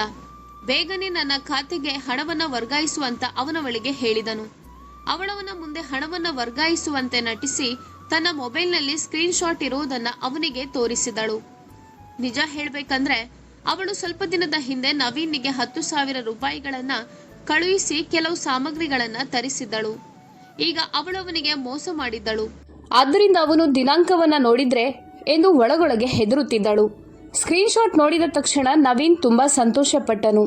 ಅವನು ಮೊಬೈಲನ್ನ ಕೂಡ ನೋಡದೆ ಸರಿ ಅಂತ ಹೇಳಿ ಕಾರಿನಲ್ಲಿ ಕುಳಿತುಕೋ ಹೋಗೋಣ ಅಂತ ಹೇಳಿದನು. ಮೊದಲ ಬಾರಿಗೆ ಅವನವಳನ್ನ ಕುರುಡಾಗಿ ನಂಬಿದ್ದನು. ವಾಸ್ತವವಾಗಿ ಅವನು ತನ್ನ ಕಾಲಿಗೆ ತಾನೇ ಗುಂಡು ಹಾರಿಸಿಕೊಂಡಿದ್ದನು ಅಂತ ಹೇಳಿದ್ರೆ ತಪ್ಪಾಗಲಾರದು. ಇತ್ತ ಸಂತೋಷ್ ತನ್ನ ರೂಮಿಗೆ ಪ್ರವೇಶಿಸುವಾಗ ರಾತ್ರಿ 11 ಗಂಟೆಯಾಗಿತ್ತು. ಶಮಿತಾ ಮಾಡಿದ್ದ ಸಿಹಿ ಬಿರಿಯಾನಿಯಿಂದಾಗಿ ಅವನು ಸ್ನೇಹಿತರ ಎದುರು ತುಂಬಾ ಮುಜುಗರಕ್ಕೆ ಒಳಗಾಗಿದ್ದನು. ಅವನು ಕೆಲಸದವಳನ್ನ ಶಮಿತಾ ಒಬ್ಳೆ ಅಡುಗೆ ಮಾಡಿರೋದಕ್ಕಾಗಿ ದೂಷಿಸಿದನು. ಅವಳು ಯಾವಾಗಲೂ ಮನಸ್ಸಿನಲ್ಲಿ ಏನಾದರೂ ಒಂದು ಕಿಡಿಗೇಡಿತನವನ್ನ ಹೊಂದಿರ್ತಾಳೆ ಅಂತ ಅವನಿಗೆ ಚೆನ್ನಾಗಿ ಗೊತ್ತಿತ್ತು. ಇದ್ದಕ್ಕಿದ್ದಂತೆ ಆಫೀಸ್ ಕೆಲಸ ಇರೋದ್ರಿಂದ ಅವನು ಮನೆಯಿಂದ ಹೊರ ಹೋಗಿದ್ದನು. ಇಲ್ಲದಿದ್ರೆ ಅವನು ಅಲ್ಲೇ ಇರುತ್ತಿದ್ದನು. ಅವನ ಅನುಪಸ್ಥಿತಿಯ ಲಾಭವನ್ನ ಪಡೆದುಕೊಂಡು ಶಮಿತಾ ಸಂಗೀತ ಕಚೇರಿಗೆ ಬಂದಿದ್ದಳು. ಅರ್ಜಿತ್ ಸಿಂಗ್ ಹಾಡುಗಳು ಜೋರಾಗಿ ಕೇಳಿಸುತ್ತಿದ್ದವು. ಅಷ್ಟರಲ್ಲಿ ಸಂತೋಷ್ ತನ್ನ ರೂಮಿಗೆ ಬಂದು ಒಂದು ಕ್ಷಣ ದಿಗ್ಭ್ರಮೆಗೊಂಡನು. ವಾವ್, ಈ ಹುಡುಗಿ ನಿಜವಾಗಿಯೂ ತನ್ನ ಕೋಣೆಯನ್ನ ಸ್ವಚ್ಛಗೊಳಿಸಿದ್ದಾಳೆ ಅಂತ ಆಶ್ಚರ್ಯಪಟ್ಟನು. ಅವನು ವಾರ್ಡ್ರೋಬ್ ಬಾಗಿಲು ತೆರೆಯುತ್ತಿದ್ದಂತೆ ಪುಸ್ತಕಗಳು ಕಾಲಿನ ಮೇಲೆ ಬಿದ್ದವು. ಆ ಸಮಯದಲ್ಲಿ ಅವನು ಚಪ್ಪಲಿ ಧರಿಸಿ ಇರಲಿಲ್ಲವಾದ್ದರಿಂದ ಅವನ ಕಾಲು ಬೆರಳು ತೀವ್ರವಾಗಿ ಗಾಯಗೊಂಡಿತು. ಅವನಿಗೆ ನೋವು ತಡೆಯಲಾಗಲಿಲ್ಲ. 2 ಹೆಜ್ಜೆ ಹಿಂದಕ್ಕೆ ಸರಿದು ಗೋಡೆಯನ್ನು ಹಿಡಿದು ನಿಲ್ಲಲು ಪ್ರಯತ್ನಿಸಿದನು. ಕಾಲಿಗೆ ಏನೋ ಚುಚ್ಚಿದಂತಾಯಿತು. ಬಗ್ಗಿ ನೆಲವನ್ನು ನೋಡಿದಾಗ ಅಲ್ಲಿ ಕೆಲವು ಪಿನ್ಗಳು ಬಿದ್ದಿರುವುದನ್ನು ನೋಡಿ ಅವನಿಗೆ ಕೋಪ ತಡೆಯಲಾಗಲಿಲ್ಲ. ನಾನವಳಿಗೆ ಮರೆಯಲಾಗದ ಪಾಠವನ್ನು ಕಲಿಸ್ತೇನೆ ಅಂತ ಮನಸ್ಸಿನಲ್ಲಿಯೇ ಗೊಣಗಿದನು. ಅವಳು ಪುಸ್ತಕಗಳನ್ನು ರೂಮಿನ ರ್ಯಾಕ್ನಲ್ಲಿ ಜೋಡಿಸುವ ಬದಲು ಅವನ ವಾರ್ಡ್ರೋಬ್ನಲ್ಲಿ ತುಂಬಿಸಿದ್ದಳು. ಕೆಲವು ಪರ್ಫ್ಯೂಮ್ಗಳನ್ನು ಅವನ ಹಾಸಿಗೆಯ ಕೆಳಗೆ ಮತ್ತು ಕೆಲವು ವಸ್ತುಗಳನ್ನು ದಿಂಬಿನ ಕೆಳಗೆ ಮರೆ ಮಾಡಿದ್ದಳು. ಅವಳು ವಸ್ತುಗಳನ್ನು ಅಚ್ಚುಕಟ್ಟಾಗಿ ಜೋಡಿಸುವ ಬದಲು ಅಸ್ತವ್ಯಸ್ತ ಮಾಡಿದ್ದಳು. ಅವನು ಆತಂಕದಿಂದ ರೂಮಿನ ಸುತ್ತಲೂ ನೋಡಿದನು. ಡ್ರೆಸ್ಸಿಂಗ್ ರೂಮಿನ ಬಾಗಿಲಿನ ಕೆಳಗಿನಿಂದ ಸ್ವಲ್ಪ ನೀರು ಸೋರಿಕೆಯಾಗುತ್ತಿತ್ತು. ಅವನು ತಕ್ಷಣ ಏನೋ ತಪ್ಪಾಗಿದೆ ಅಂತ ಅಲ್ಲಿಗೆ ಹೋದನು. ಬಾಗಿಲು ತೆರೆದಾಗ ಅವನ ತಲೆಯ ಮೇಲೆ ನೀರು ಸುರಿಯಿತು. ನೋಡಿದ್ರೆ ಡ್ರೆಸ್ಸಿಂಗ್ ರೂಮ್ಗೆ ಅಟ್ಯಾಚ್ ಆಗಿರುವ ಬಾತ್ರೂಮ್ನ ಶವರ್ ಆನ್ ಆಗಿತ್ತು. ಇದರಿಂದ ಎಲ್ಲ ನೀರು ಡ್ರೆಸ್ಸಿಂಗ್ ರೂಮಿನ ಒಳಗೆ ಬಂದಿತ್ತು. ಇದನ್ನು ನೋಡಿದ ಅವನ ಕೋಪ ನೆತ್ತಿಗೇರಿತು. ಅವನು ಕೋಪದಿಂದ ಅವಳ ರೂಮಿನ ಕಡೆ ಹೋದಾಗ ಪೂಜಾ ಅವನನ್ನು ತಡೆದಳು. ಹೇ ಅಣ್ಣ, ನಿಂತ್ಕೋ, ಎಲ್ಲಿ ಹೋಗ್ತಿದ್ಯಾ ಎಂದು ಕೇಳಿದಳು. ನೀನೀಗ ಏನು ಮಾತನಾಡಬೇಡ. ನಾನು ಆ ಹುಚ್ಚು ಹುಡುಗಿಗೆ ಸರಿಯಾದ ಪಾಠವನ್ನ ಕಲಿಸಬೇಕು. ನನ್ನ ಬಗ್ಗೆ ಅವಳು ಏನು ಅಂತ ಭಾವಿಸಿದಾಳೆ ಅಂತ ಕೋಪದಿಂದ ಕೂಗಾಡಿದನು. ಸಂತೋಷ್ನನ್ನು ಹೊರತುಪಡಿಸಿ ಆ ಮನೆಯ ಎಲ್ಲರೂ ಅವಳಿಗೆ ಹೆದರುತ್ತಿದ್ದರು. ಅವನವಳಿಗೆ ಏನಾದರೂ ಆಜ್ಞೆ ಮಾಡಿದ್ರೆ ಅವಳು ಅವನ ಮೇಲೆ ಸೇಡು ತೀರಿಸಿಕೊಳ್ಳುತ್ತಿದ್ದಳು. ಎಲ್ಲಿದ್ದಾಳೆ ಅವಳು? ಈಗಲೇ ಹೊರಗಡೆ ಬರಲು ಹೇಳು ಎಂದು ಸಂತೋಷ್ ಪೂಜಾಳಿಗೆ ಹೇಳಿದನು. ಅವಳಿಗೆ ಹುಷಾರಿಲ್ಲ, ಅವಳು ಮಲಗಿದ್ದಾಳೆ ಅಂತ ಪೂಜಾ ಅವನಿಗೆ ಹೇಳಿದಳು. ಅಣ್ಣ, ನೀನು ಯಾಕೆ ಅರ್ಥ ಮಾಡಿಕೊಳ್ತಿಲ್ಲ? ನಿಜವಾಗಿ ಅವಳಿಗೆ ಹುಷಾರಿಲ್ಲ ಅಂತ ಪೂಜಾ ಹೇಳಿದ್ದನ್ನು ಲೆಕ್ಕಿಸದೆ ಅವನು ಅವಳನ್ನು ಪಕ್ಕಕ್ಕೆ ತಳ್ಳಿ ಕೋಣೆಯೊಳಗೆ ಹೋದನು. ಬೆಡ್ ಮೇಲೆ ಯಾರೋ ಪೂರ್ತಿಯಾಗಿ ಹೊದಿಕೆ ಹೊದ್ದುಕೊಂಡು ಮಲಗಿರುವುದನ್ನು ಅವನು ನೋಡಿದನು. ಅವರ ಹತ್ತಿರ ಹೋಗುವಾಗ ಪೂಜಾ, ಅಣ್ಣ ದಯವಿಟ್ಟು ಬೆಡ್ಶೀಟ್ ತೆಗಿಬೇಡ, ಇದು ಅವಳ ಗೌರವದ ಪ್ರಶ್ನೆ. ಅವಳು ತುಂಬ ವಿಚಿತ್ರವಾದ ಬಟ್ಟೆಯನ್ನು ಧರಿಸಿ ಮಲಗಿದ್ದಾಳೆ ಅಂತ ಹೇಳಿದಳು. ಆಗ ಅವನು, ನೀನಿಲ್ಲಿಂದ ಹೊರಗೆ ಹೋಗು ಎಂದು ಪೂಜಾಳಿಗೆ ಹೇಳಿದನು. ಅಣ್ಣ, ನೀನೇನು ಹೇಳ್ತಿದ್ಯಾ? ಅವಳು ನಿದ್ರೆ ಮಾತ್ರೆಗಳನ್ನು ತೆಗೆದುಕೊಂಡಿದ್ದಾಳೆ ಅಂತ ಭಯದಿಂದ ಏನು ಹೇಳಬೇಕೆಂದು ಅರ್ಥವಾಗದೆ ಸಂಗೀತ ಕಚೇರಿಯಲ್ಲಿ ಅರ್ಜಿತ್ ಸಿಂಗ್ ಹಾಡುವ ಹಾಡನ್ನು ಕೇಳಲು ಹೋಗಿದ್ದ ಶಮಿತಾಳ ಮೇಲೆ ಹೊಸ ಆರೋಪವನ್ನು ಪೂಜಾ ಮಾಡಿದಳು. ಅವನು ಸ್ವಲ್ಪ ಹೊತ್ತು ಅಲ್ಲಿ ನಿಂತು ತನ್ನ ಜೀವನದ ಅತ್ಯಂತ ದೊಡ್ಡ ನಿರ್ಧಾರವನ್ನು ತೆಗೆದುಕೊಂಡನು ಮತ್ತು ಅಲ್ಲಿಂದ ಹೊರಬಂದನು. ಪೂಜಾ ದೇವರಿಗೆ ಕೋಟಿ ಕೋಟಿ ಧನ್ಯವಾದಗಳನ್ನು ಹೇಳಿದಳು. ಅಷ್ಟರಲ್ಲಿ ಸಂಗೀತ ಕಚೇರಿ ಮುಗಿದಿತ್ತು. ಶಮಿತಾ ಅರ್ಜಿತ್ ಸಿಂಗ್ ಜೊತೆ ಸೆಲ್ಫಿ ತೆಗೆದುಕೊಳ್ಳಲು ಬಯಸಿದ್ದಳು. ಆದರೆ ಅವಳಿಗೆ ಅವಕಾಶ ಸಿಗಲಿಲ್ಲ. ಏನಾಯ್ತು? ನೀನ್ ಯಾಕೆ ಹೀಗೆ ಬೇಸರವಾಗಿದ್ಯಾ ಎಂದು ನವೀನ್ ಕೇಳಿದನು. ಆಗ ಅವಳು, ನಾನು ಅವರ ಜೊತೆ ಸೆಲ್ಫಿ ತೆಗೆದುಕೊಳ್ಬೇಕಾಗಿತ್ತು. ಅದು ಸಾಧ್ಯವಾಗದ ಕಾರಣ ನನಗೆ ತುಂಬಾ ದುಃಖವಾಗಿದೆ ಅಂತ ಕಿಟಕಿಯ ಕಡೆ ತಿರುಗಿ ದುಃಖದಲ್ಲಿ ಹೇಳಿದಳು. ಅವರು ಮೊದಲ ನೋಟದಲ್ಲಿ ನಿನ್ನನ್ನು ಪ್ರೀತಿಸ್ತಾರೆ ಮತ್ತು ನಿನಗಾಗಿ ಹಾಡು ಹಾಡ್ತಾರೆ ಅಂತ ನೀನು ಭಾವಿಸಿದ್ಯಾ ಅಂತ ಶಮಿತಾಳನ್ನ ಕೇಳಿದನು. ಆಗ ಅವಳು, ಇಂದು ನನಗೆ ಅವರು ಪ್ರಪೋಸ್ ಕೂಡ ಮಾಡುವ ಸಾಧ್ಯತೆ ಇತ್ತು ಅಂತ ಹೇಳಿದಳು. ಆಗ ನವೀನ್ ನಗುತ್ತಾ, ಹಲೋ ಮೇಡಮ್, ಇದು ಸಿನಿಮಾಗಳಲ್ಲಿ ಮತ್ತು ನಾಟಕಗಳಲ್ಲಿ ಮಾತ್ರ ನಡೆಯುತ್ತದೆ ಎಂದು ಹೇಳಿದನು. ಅವಳವನ ಮಾತನ್ನ ನಿರ್ಲಕ್ಷಿಸಿ ಅರ್ಜಿತ್ ಸಿಂಗ್ ಅವರ ಹಾಡನ್ನ ಗುಣಗತೊಡಗಿದಳು. ಅವಳ ವರ್ತನೆಯಿಂದ ನವೀನ್ ತೀವ್ರವಾಗಿ ನೊಂದಿದ್ದನು. ಹಾಡು ಹಾಡೋದ್ರಿಂದ ಅರ್ಜಿತ್ ಸಿಂಗ್ ಆಗಲು ಸಾಧ್ಯವಿಲ್ಲ. ಒಬ್ಬ ವ್ಯಕ್ತಿ ನೋಡಲು ಚೆನ್ನಾಗಿಲ್ಲದಿದ್ದರೂ ಕನಿಷ್ಠ ಪಕ್ಷ ಚೆನ್ನಾಗಿ ಮಾತನಾಡಬೇಕು. ಸಿನಿಮಾ ಜೀವನದಲ್ಲಿ ನಡೆಯುವುದು ನಿಜ ಜೀವನದಲ್ಲಿ ನಡೆಯೋದಿಲ್ಲ. ಹಾಗೆ ಕೆಲವೊಮ್ಮೆ ನಮ್ಮ ಜೀವನವೂ ಸಹ ಸಿನಿಮಾ ರೀತಿ ಇರುತ್ತದೆ ಎಂದು ಹೇಳಿದನು. ಆಗ ಅವಳು, ಎಲ್ಲದಕ್ಕೂ ವಿಧಿಯ ಮೇಲೆ ನಂಬಿಕೆ ಇರಬೇಕು ಅಂತ ಹೇಳಿದಳು. ಅವರು ಸಂಭಾಷಣೆಯಲ್ಲಿ ಎಷ್ಟು ಮುಳುಗಿದ್ದರು ಎಂದರೆ ಅವರ ಕಾರು ಎದುರಿಗೆ ಬರುತ್ತಿದ್ದ ವಾಹನಕ್ಕೆ ಡಿಕ್ಕಿ ಹೊಡೆದಿತ್ತು. ಅವರಿಗೆ ಅದರ ಅರಿವೇ ಇರಲಿಲ್ಲ. ಆ ಕಾರ್ ಒಬ್ಬ ಪೊಲೀಸ್ ಅಧಿಕಾರಿಗೆ ಸೇರಿತ್ತು. ಅವರಿಬ್ಬರು ವಿರುದ್ಧ ದಿಕ್ಕಿನಲ್ಲಿ ಚಲಿಸುತ್ತಿದ್ದರು. ಓ ದೇವ್ರೆ, ನಾವೀಗ ಸತ್ತೇ ಹೋಗ್ತಿದ್ದೆವು. ಈಗ ಏನ್ ಮಾಡೋದು ಎಂದು ಶಮಿತಾ ಕೇಳಿದಳು. ಇನ್ನೇನ್ ಮಾಡೋದು, ನಾವಿಬ್ರು ಇಲ್ಲಿಂದ ಓಡಿ ಹೋಗೋಣ ಎಂದು ಅವನು ಹೇಳಿದನು. ಆದರೆ ಅವರು ನಮ್ಮ ಕಾರಿನ ನಂಬರ್ ಪ್ಲೇಟ್ ಅನ್ನ ನೋಟ್ ಮಾಡ್ತಾರೆ ಎಂದು ಅವಳು ಹೇಳಿದಳು. ಅವನು ತಕ್ಷಣ ಗಾಡಿ ಸ್ಟಾರ್ಟ್ ಮಾಡಲು ಪ್ರಯತ್ನಿಸಿದನು. ಆದರೆ ಅದು ವಿಫಲವಾಯಿತು. ಅಷ್ಟರಲ್ಲಿ ಪೊಲೀಸ್ ಅಧಿಕಾರಿ ಅವರ ಕಾರನ್ನ ಸಮೀಪಿಸಿದ್ದರು. ಅವರು ನವೀನ್ ಕಾಲರ್ ಹಿಡಿದು ಹೊರಗೆಳೆದು, ಇದನ್ನ ನಿನ್ನ ಅಪ್ಪನ ರೋಡ್ ಅಂತ ಅಂದುಕೊಂಡಿದ್ಯಾ? ನೀನು ನನ್ನ ಕಾರಿಗೆ ಏನ್ ಮಾಡಿದ್ಯಾ ಅಂತ ನಿನ್ಗೆ ಅರಿವಿದ್ಯಾ? ಮಧ್ಯರಾತ್ರಿಯಲ್ಲಿ ನೀನು ಗರ್ಲ್ ಫ್ರೆಂಡ್ ಜೊತೆ ಓಡಾಡ್ತಿದ್ಯಾ ಎಂದು ಗದರಿಸಿ ಕೇಳಿದರು. ಏನ್ ಹೇಳ್ತಿದ್ದೀರಾ ಸರ್ ಎಂದು ಶಮಿತಾ ಕೇಳಿದಳು. ಅವಳಿನ್ನೂ ಕಾರಿನ ಒಳಗೆ ಕುಳಿತಿದ್ದಳು. ಅವಳಿಗೆ ಆ ಪೊಲೀಸ್ ಆಫೀಸರ್ ಪರಿಚಯವಿತ್ತು. ಅವರು ಮತ್ತು ಸಂತೋಷ್ ಸ್ನೇಹಿತರಾಗಿದ್ದರು. ಅವಳು ಪರೀಕ್ಷೆ ಬರೆಯಲು ಹೋಗುವಾಗ ಸಂತೋಷ್ ಅವಳನ್ನ ಕಾಲೇಜಿನವರೆಗೂ ಬಿಡುತ್ತಿದ್ದ. ಆಗ ಒಂದೆರಡು ಬಾರಿ ಈ ಪೊಲೀಸ್ ಆಫೀಸರ್ನನ್ನು ಅವಳು ಭೇಟಿಯಾಗಿದ್ದಳು. ಇವತ್ತು ನಾವು ಪಕ್ಕ ಸತ್ತು ಹೋದೆವು. ಈ ಇನ್ಸ್ಪೆಕ್ಟರ್ ಕೈಯಿಂದ ನಮ್ಮನ್ನು ರಕ್ಷಿಸಲು ಯಾರಿಗೂ ಸಾಧ್ಯವಿಲ್ಲ ಅಂತ ಅವಳು ಮನಸ್ಸಿನಲ್ಲಿ ಅಂದುಕೊಂಡಳು. ಹೋಯ್ ಮೇಡಮ್, ನಿಮಗೆ ಇಳಿಯಲು ಆಮಂತ್ರಣ ಕೊಡಬೇಕಾ? ಬೇಗ ಕಾರಿನಿಂದ ಇಳಿದು ಬನ್ನಿ ಎಂದು ಪೊಲೀಸ್ ಇನ್ಸ್ಪೆಕ್ಟರ್ ಅವಳಿಗೆ ಹೇಳಿದರು. ನಿನ್ನ ಆತಿಥ್ಯ ದೃಷ್ಟಿಯಿಂದ ನಾನು ನಿನ್ನನ್ನು ಕರೆದುಕೊಂಡು ಹೋಗಬೇಕಾಗುತ್ತದೆ ಅಂತ ಇನ್ಸ್ಪೆಕ್ಟರ್ ಹೇಳಿದರು. ಆದರೆ ಕಾರಿನಿಂದ ಇಳಿದು ಶಮಿತಾ ಬಂದದ್ದನ್ನು ನೋಡಿ ಇನ್ಸ್ಪೆಕ್ಟರ್ ಹಿಂಜರಿಕೆಯಿಂದ ನಿಂತಲ್ಲಿಯೇ ನಿಂತು ಬಿಟ್ಟರು. ಕ್ಷಮಿಸಿ ಅಣ್ಣ ಎಂದು ಅವಳು ಇನ್ಸ್ಪೆಕ್ಟರ್ಗೆ ಹೇಳಿದಳು. ಆಗ ಇನ್ಸ್ಪೆಕ್ಟರ್ ಹಿಂದೆ ನಿಂತಿದ್ದ ಕಾನ್ಸ್ಟೇಬಲ್ ಅನ್ನ ಆತಂಕದಿಂದ ನೋಡಿದರು. ನೀವು ಒಳಗೆ ಹೋಗಿ ಕುಳಿತುಕೊಳ್ಳಿ. ಈ ಮಕ್ಕಳ ವ್ಯವಹಾರವನ್ನು ನಾನು ಇತ್ಯರ್ಥಪಡಿಸುತ್ತೇನೆ ಎಂದು ಕಾನ್ಸ್ಟೇಬಲ್ಗೆ ಹೇಳಿದರು. ನೀನು ಈ ರಾತ್ರಿಯಲ್ಲಿ ಇಲ್ಲಿ ಏನು ಮಾಡ್ತಿದ್ಯಾ? ಇದು ಯಾರು? ನಿನ್ನ ಬಾಯ್ ಫ್ರೆಂಡಾ ಎಂದು ಇನ್ಸ್ಪೆಕ್ಟರ್ ಅವಳನ್ನು ಕೇಳಿದರು. ಅವಳು ತಕ್ಷಣ ಅಲ್ಲ ಅಂತ ತಲೆ ಆಡಿಸಿದಳು. ಕ್ಷಮಿಸಿ ಅಣ್ಣ, ನನ್ನ ಆಯ್ಕೆ ಅಷ್ಟು ಕೆಟ್ಟದಾಗಿದೆ ಅಂತ ನೀವು ಹೇಗೆ ಭಾವಿಸ್ತೀರಾ? ಇಂತಹ ಕಮಂಗಿಯನ್ನು ನಾನು ಬಾಯ್ ಫ್ರೆಂಡ್ ಆಗಿ ಆಯ್ಕೆ ಮಾಡಿಕೊಳ್ಳುತ್ತೇನೆಯೇ ಎಂದು ಅವಳು ಕೇಳಿದಳು. ತನ್ನನ್ನು ಕಮಂಗಿ ಅಂತ ಹೇಳಿದಾಗ ನವೀನ್ ಅವಳನ್ನು ಕೋಪದಿಂದ ದಿಟ್ಟಿಸಿ ನೋಡಿದನು. ಇಷ್ಟು ರಾತ್ರಿಯಲ್ಲಿ ನೀನಿಲ್ಲಿ ಏನು ಮಾಡ್ತಿದ್ಯಾ? ಈ ವಿಷಯ ಸಂತೋಷನಿಗೆ ಗೊತ್ತಾ ಎಂದು ಇನ್ಸ್ಪೆಕ್ಟರ್ ಕೇಳಿದರು. ಇಲ್ಲ, ಅವನಿಗೆ ಗೊತ್ತಿಲ್ಲ. ಅದಕ್ಕೆ ನಾವಿಲ್ಲಿದ್ದೇವೆ ಅಂತ ಉತ್ಸಾಹದಿಂದ ನವೀನ್ ತನ್ನ 32 ಹಲ್ಲುಗಳನ್ನು ತೆರೆದು ಹೇಳಿದನು. ಆಗ ಇನ್ಸ್ಪೆಕ್ಟರ್ ಇವನ 32 ಹಲ್ಲುಗಳನ್ನು ಇಲ್ಲೇ ಮುರಿದು ಹಾಕಬೇಕು ಅಂತ ಮನಸ್ಸಿನಲ್ಲಿ ಅಂದುಕೊಂಡರು. ಆದರೆ ಈಗ ಇದು ಅವರ ಕುಟುಂಬದ ವಿಷಯವಾಗಿತ್ತು. ಸಂತೋಷ್ ಇನ್ಸ್ಪೆಕ್ಟರ್ಗೆ ತುಂಬಾ ಸಲ ಹಣದ ಸಹಾಯ ಮಾಡಿದ್ದನು. ಅದು ಅಲ್ಲದೆ ಸಂತೋಷ್ನ ತಂದೆ ಇವರ ವಿದ್ಯಾಭ್ಯಾಸಕ್ಕಾಗಿ ಹಣ ಖರ್ಚು ಮಾಡಿದ್ದರು. ಇದರಿಂದಾಗಿ ಅವರಿಂದು ಓದಿ ಇನ್ಸ್ಪೆಕ್ಟರ್ ಆಗಿದ್ದರು. ಅವರಿಗೆ ದ್ರೋಹ ಮಾಡೋದು ಸರಿಯಲ್ಲ ಅಂತ ಇನ್ಸ್ಪೆಕ್ಟರ್ಗೆ ಅನಿಸಿತು. ಸರಿ, ನೀನು ಮನೆಗೆ ಹೋಗು, ನಾನು ನಿನ್ನನ್ನು ಡ್ರಾಪ್ ಮಾಡುತ್ತೇನೆ ಅಂತ ಇನ್ಸ್ಪೆಕ್ಟರ್ ಶಮಿತಾಳಿಗೆ ಹೇಳಿದರು. ಬೇಡ ಅಣ್ಣ, ಅದರ ಅಗತ್ಯ ಇಲ್ಲ ಎಂದು ಹೇಳಿ ಕಾರಿನ ಹತ್ತಿರ ಹೋಗುವಾಗ ಇನ್ಸ್ಪೆಕ್ಟರ್ ನನ್ನ ಮುಗ್ಧವಾಗಿ ನೋಡಿದಳು. ಅಣ್ಣ, ನಿಮ್ಮಿಂದ ಒಂದು ಸಹಾಯ ಆಗಬೇಕಿದೆ ಎಂದು ಹೇಳಿದಳು. ನಾವು ನನ್ನ ಸ್ನೇಹಿತನಿಗೆ ಸುಳ್ಳು ಹೇಳಲು ಸಾಧ್ಯವಿಲ್ಲ ಅಂತ ಇನ್ಸ್ಪೆಕ್ಟರ್ ಹೇಳಿದರು. ನಾವು ನಿಮ್ಮ ಹತ್ತಿರ ಸುಳ್ಳು ಹೇಳಲು ಹೇಳುತ್ತಿಲ್ಲ, ಆದರೆ ಇಂದು ಏನಾಯಿತು ಎಂಬುದನ್ನು ಮರೆತು ಬಿಡಿ. ಮಧ್ಯರಾತ್ರಿಯಲ್ಲಿ ನೀವು ನಮ್ಮನ್ನು ಇಲ್ಲಿ ನೋಡಿದ್ದೀರಿ ಎಂಬುದನ್ನು ಇಲ್ಲಿಗೆ ಮರೆತು ಬಿಡಿ. ನೀವು ಸಂತೋಷ್ ಹತ್ತಿರ ಹೇಳಿದರೆ ನಮಗೆ ಏನೂ ಉಳಿಯೋದಿಲ್ಲ.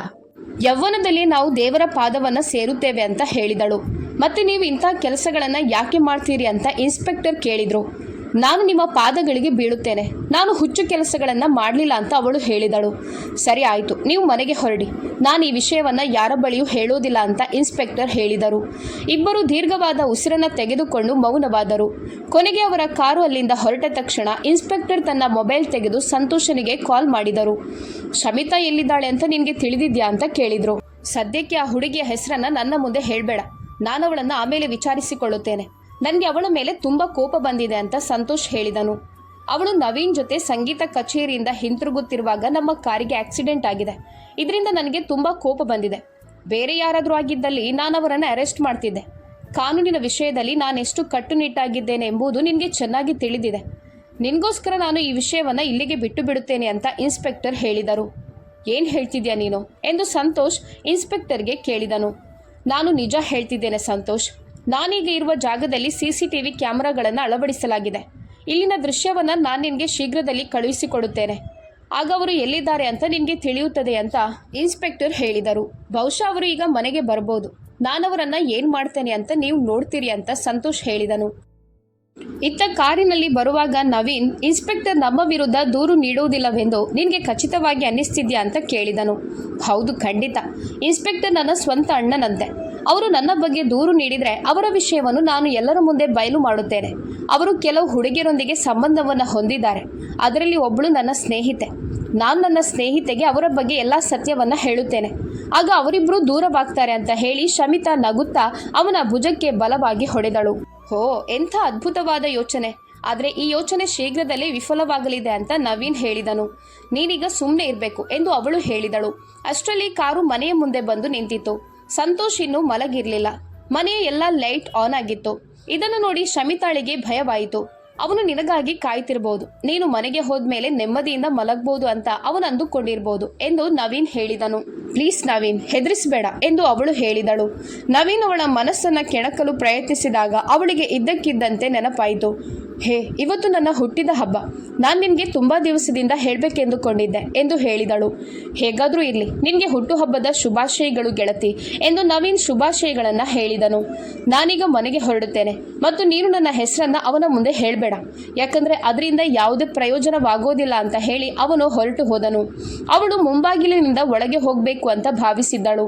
ಆದರೆ ಧೈರ್ಯ ಸಾಲದೆ ನಂತರ ಹಿಂಬಾಗಿಲಿನ ಗೋಡೆಯನ್ನು ಹಾರಿ ಹೋಗಲು ನಿರ್ಧರಿಸಿದಳು. ಅವಳು ಗೋಡೆಯನ್ನು ಹಾರಿ ಮನೆಯೊಳಗೆ ಪ್ರವೇಶಿಸಿದಾಗ ತನ್ನ ಮುಂದೆ ನಿಂತಿದ್ದ ವ್ಯಕ್ತಿಯನ್ನ ನೋಡಿ ಅವಳ ಪಾದಗಳು ಭೂಮಿಯ ಕೆಳಗೆ ಜಾರಿದ ಅನುಭವವಾಯಿತು. ಅವಳು ತನ್ನ ಕಣ್ಣುಗಳನ್ನು ಉಜ್ಜಿದಳು. ಆದರೆ ಆ ವ್ಯಕ್ತಿ ಅಲ್ಲಿಯೇ ನಿಂತಿದ್ದನು. ಎಲ್ಲ ದೃಶ್ಯ ಹಾಗೇ ಇತ್ತು. ನನಗೆ ಒಂದು ಕೆಟ್ಟ ಕನಸು ಬಂದಿದೆ ಅಂತ ನಾನು ಭಾವಿಸುತ್ತೇನೆ ಅಂತ ಅವಳು ಕಣ್ಣು ಮಿಟುಕಿಸುತ್ತಾ ಹೇಳಿದಳು.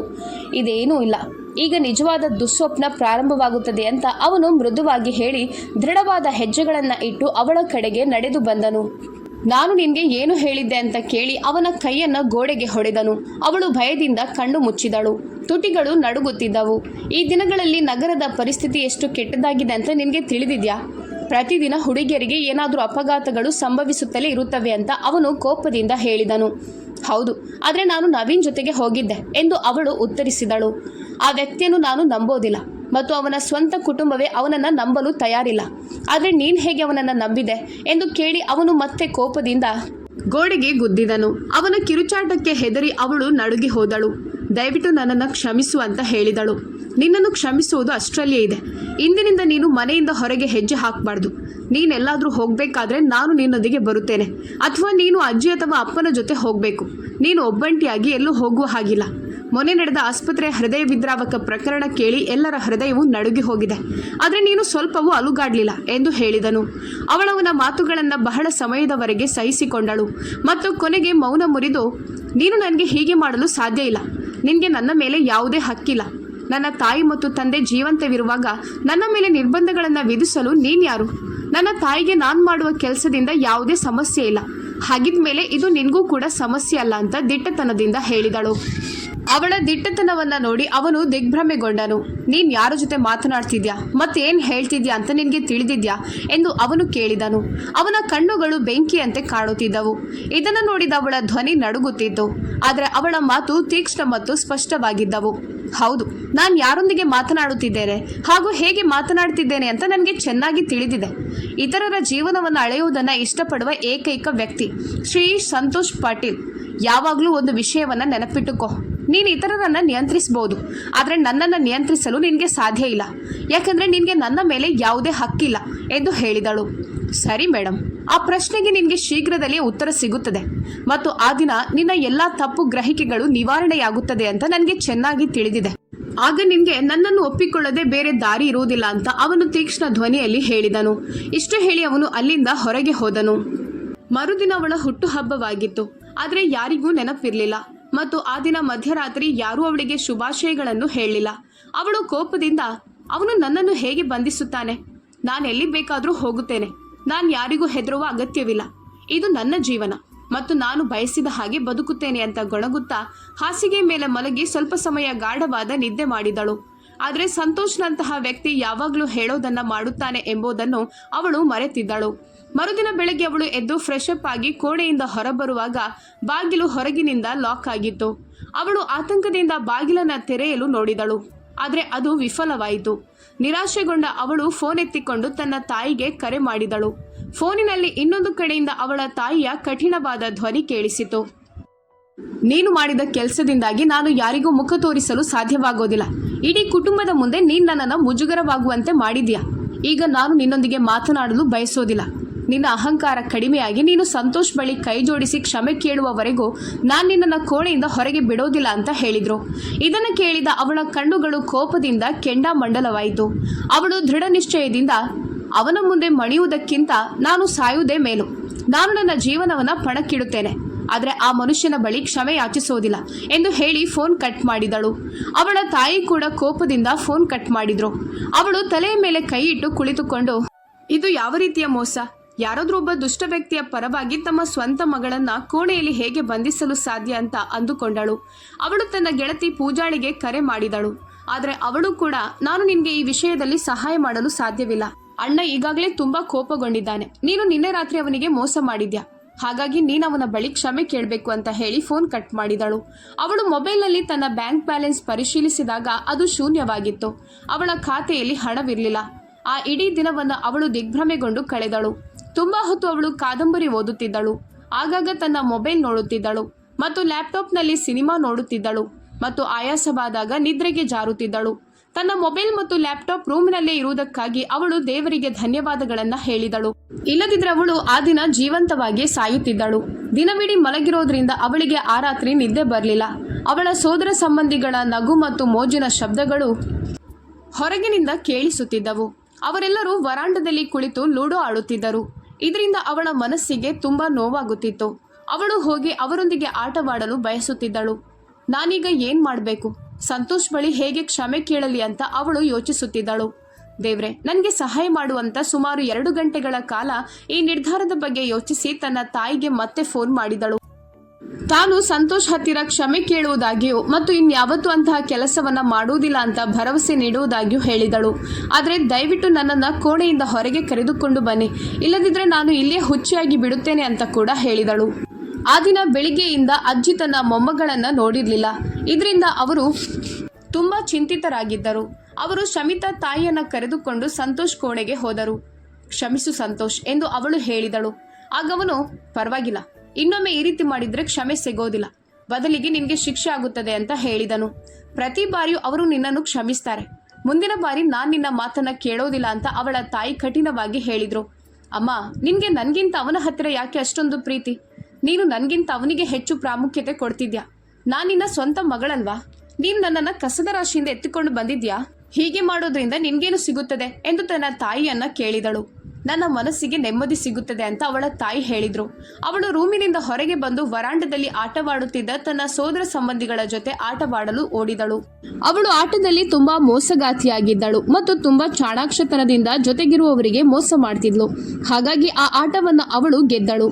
ಸಂತೋಷ್ ಅಣ್ಣನಿಗೆ ಬೇರೆ ಗೆಳತಿಯರು ಇಲ್ವಾ? ನೀನ್ಯಾಕೆ ಅವನನ್ನು ಅಣ್ಣ ಅಂತ ಕರೀತಿದ್ಯಾ ಅಂತ ಅವಳ ಚಿಕ್ಕಮ್ಮನ ಮಗಳು ಶಮಿತಾಳ ಜೊತೆ ಮಾತನಾಡುತ್ತಾ ಕೇಳಿದಳು.